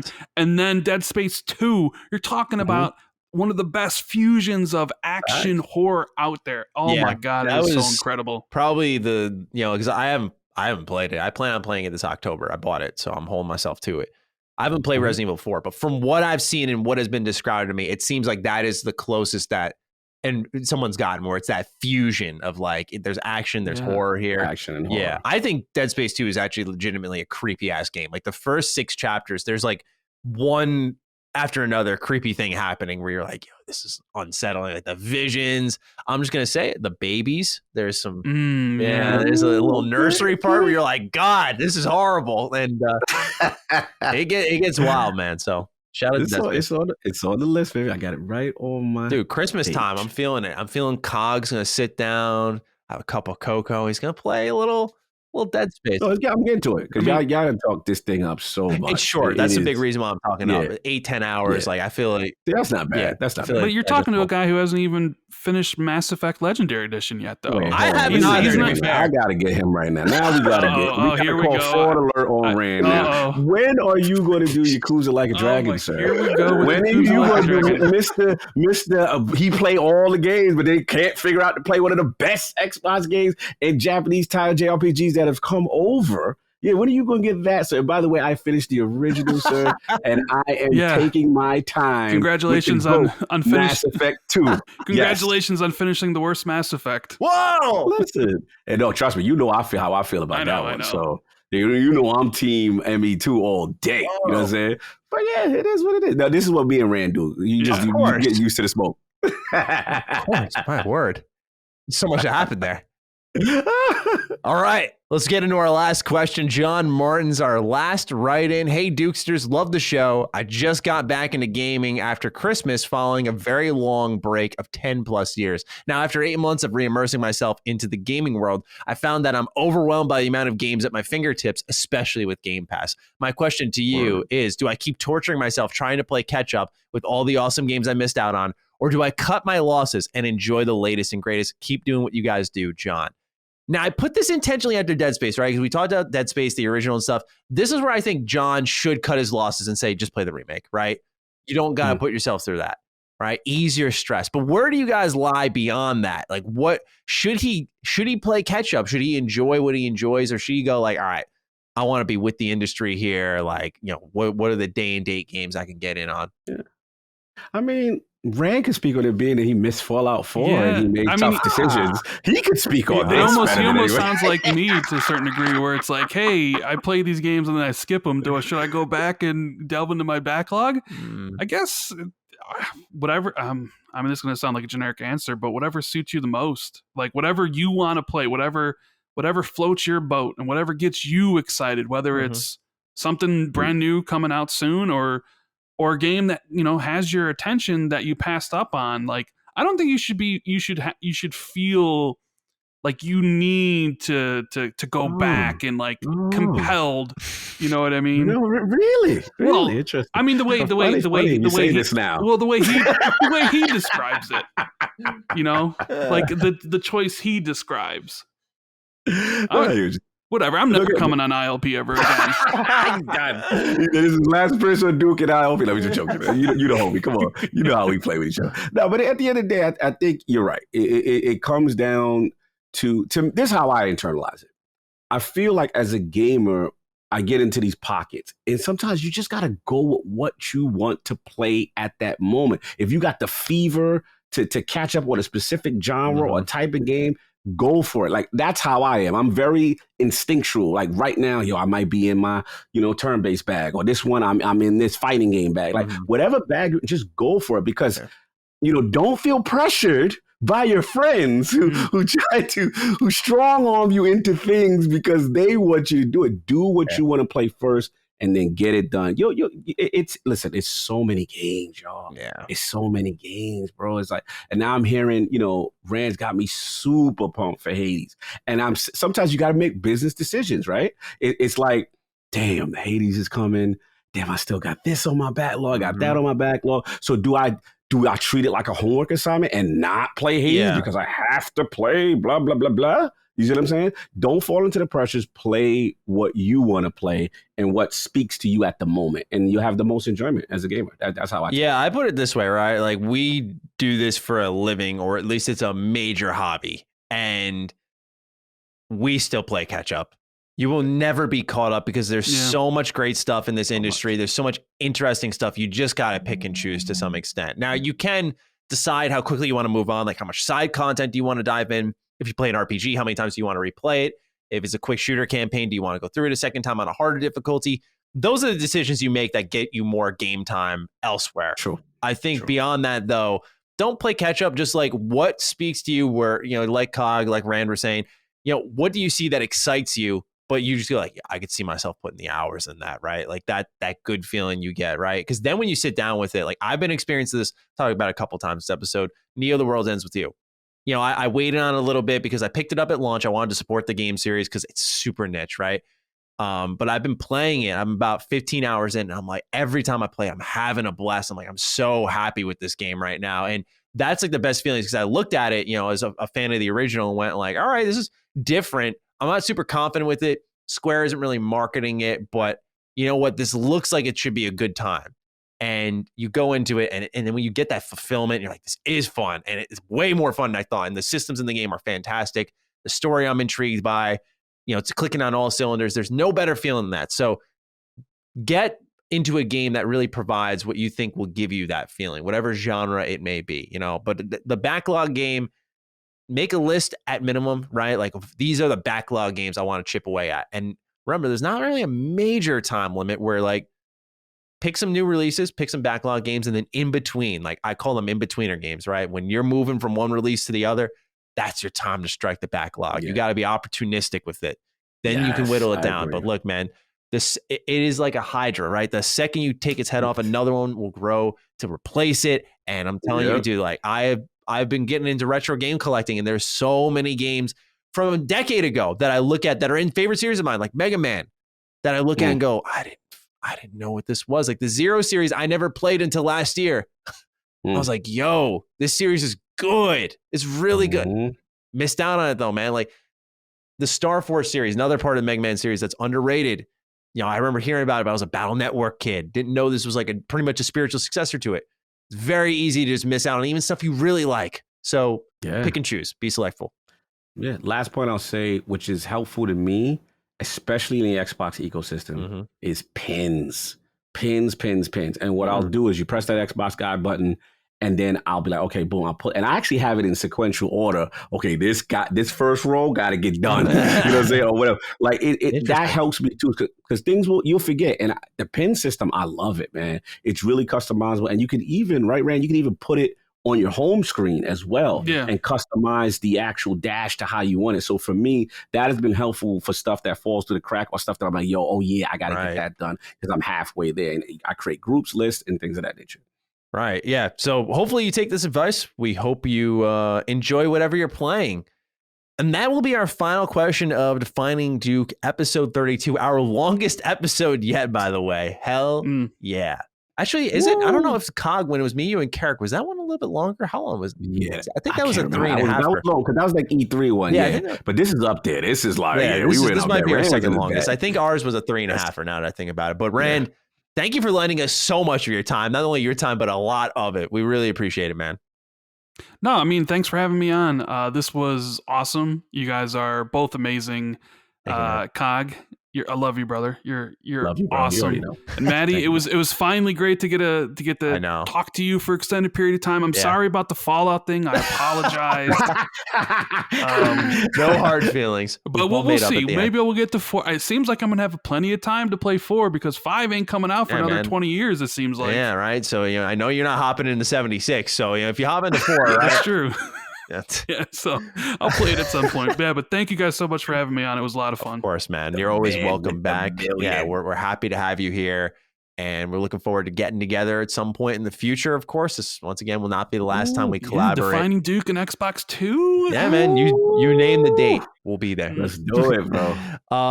Beyond that, though, we like to pick a hashtag at the end of the episode. This one will be particularly telling. We'll see if the audience stood the test of time at a 3+ hour episode. Our second one. With that in mind, we got the hashtag about Rand, right? Our guest, what are you feeling? Like Rand DD? I mean, or we could go with some slander, like Hellblade 30 DD, no Fallout. Which one you said DD? Fallout DD? Yeah, Fallout DD, no 30 FPS DD. I don't know, man. Like, we got a couple. Yeah, there was a lot of slander this episode. Trying to think. I mean, could throw me out there. The remaster whiner himself, like people probably think, now I think about my Dead Space spiel on top of everything I said before, I was like, damn, people probably think I'm down bad on remasters. We got to keep it Rand for later some way. So I would just say, like, I don't know. I thought the Fallout was funny. I thought that really was hilarious. I don't know, something along that line. Rand, what are you feeling for our hashtag? Right, what's speaking to you? I mean, I guess the Fallout thing. Oh, wow. You're going to wear it on the chin here? Yeah. You own that one? I mean, sure. Why not? Let's do that. Are you cool with it? Are you cool? Because we wouldn't be slandering bad people. Hashtag F-Red DD. Like, we don't want that. You know what I'm saying? We want to make sure you're good with it. I'm fine with it. I mean, I've talked about on Xbox too how I like Elder Scrolls way more than I like Fallout. You know what I mean? Definitely Fallout. We got to get them there. Fallout D. We got to bring it up. Yeah. We got to put some social pressure on them. Because you'll be reminded of it, right? Like, you're going to walk away from the show, you're going to carry on with your life, but suddenly you're going to start getting notifications like, what is this? Why are people saying? The great thing about Twitter is the mute function. Don't worry, I'll code tweet them. Just tag them in the video. Yo, did you see this?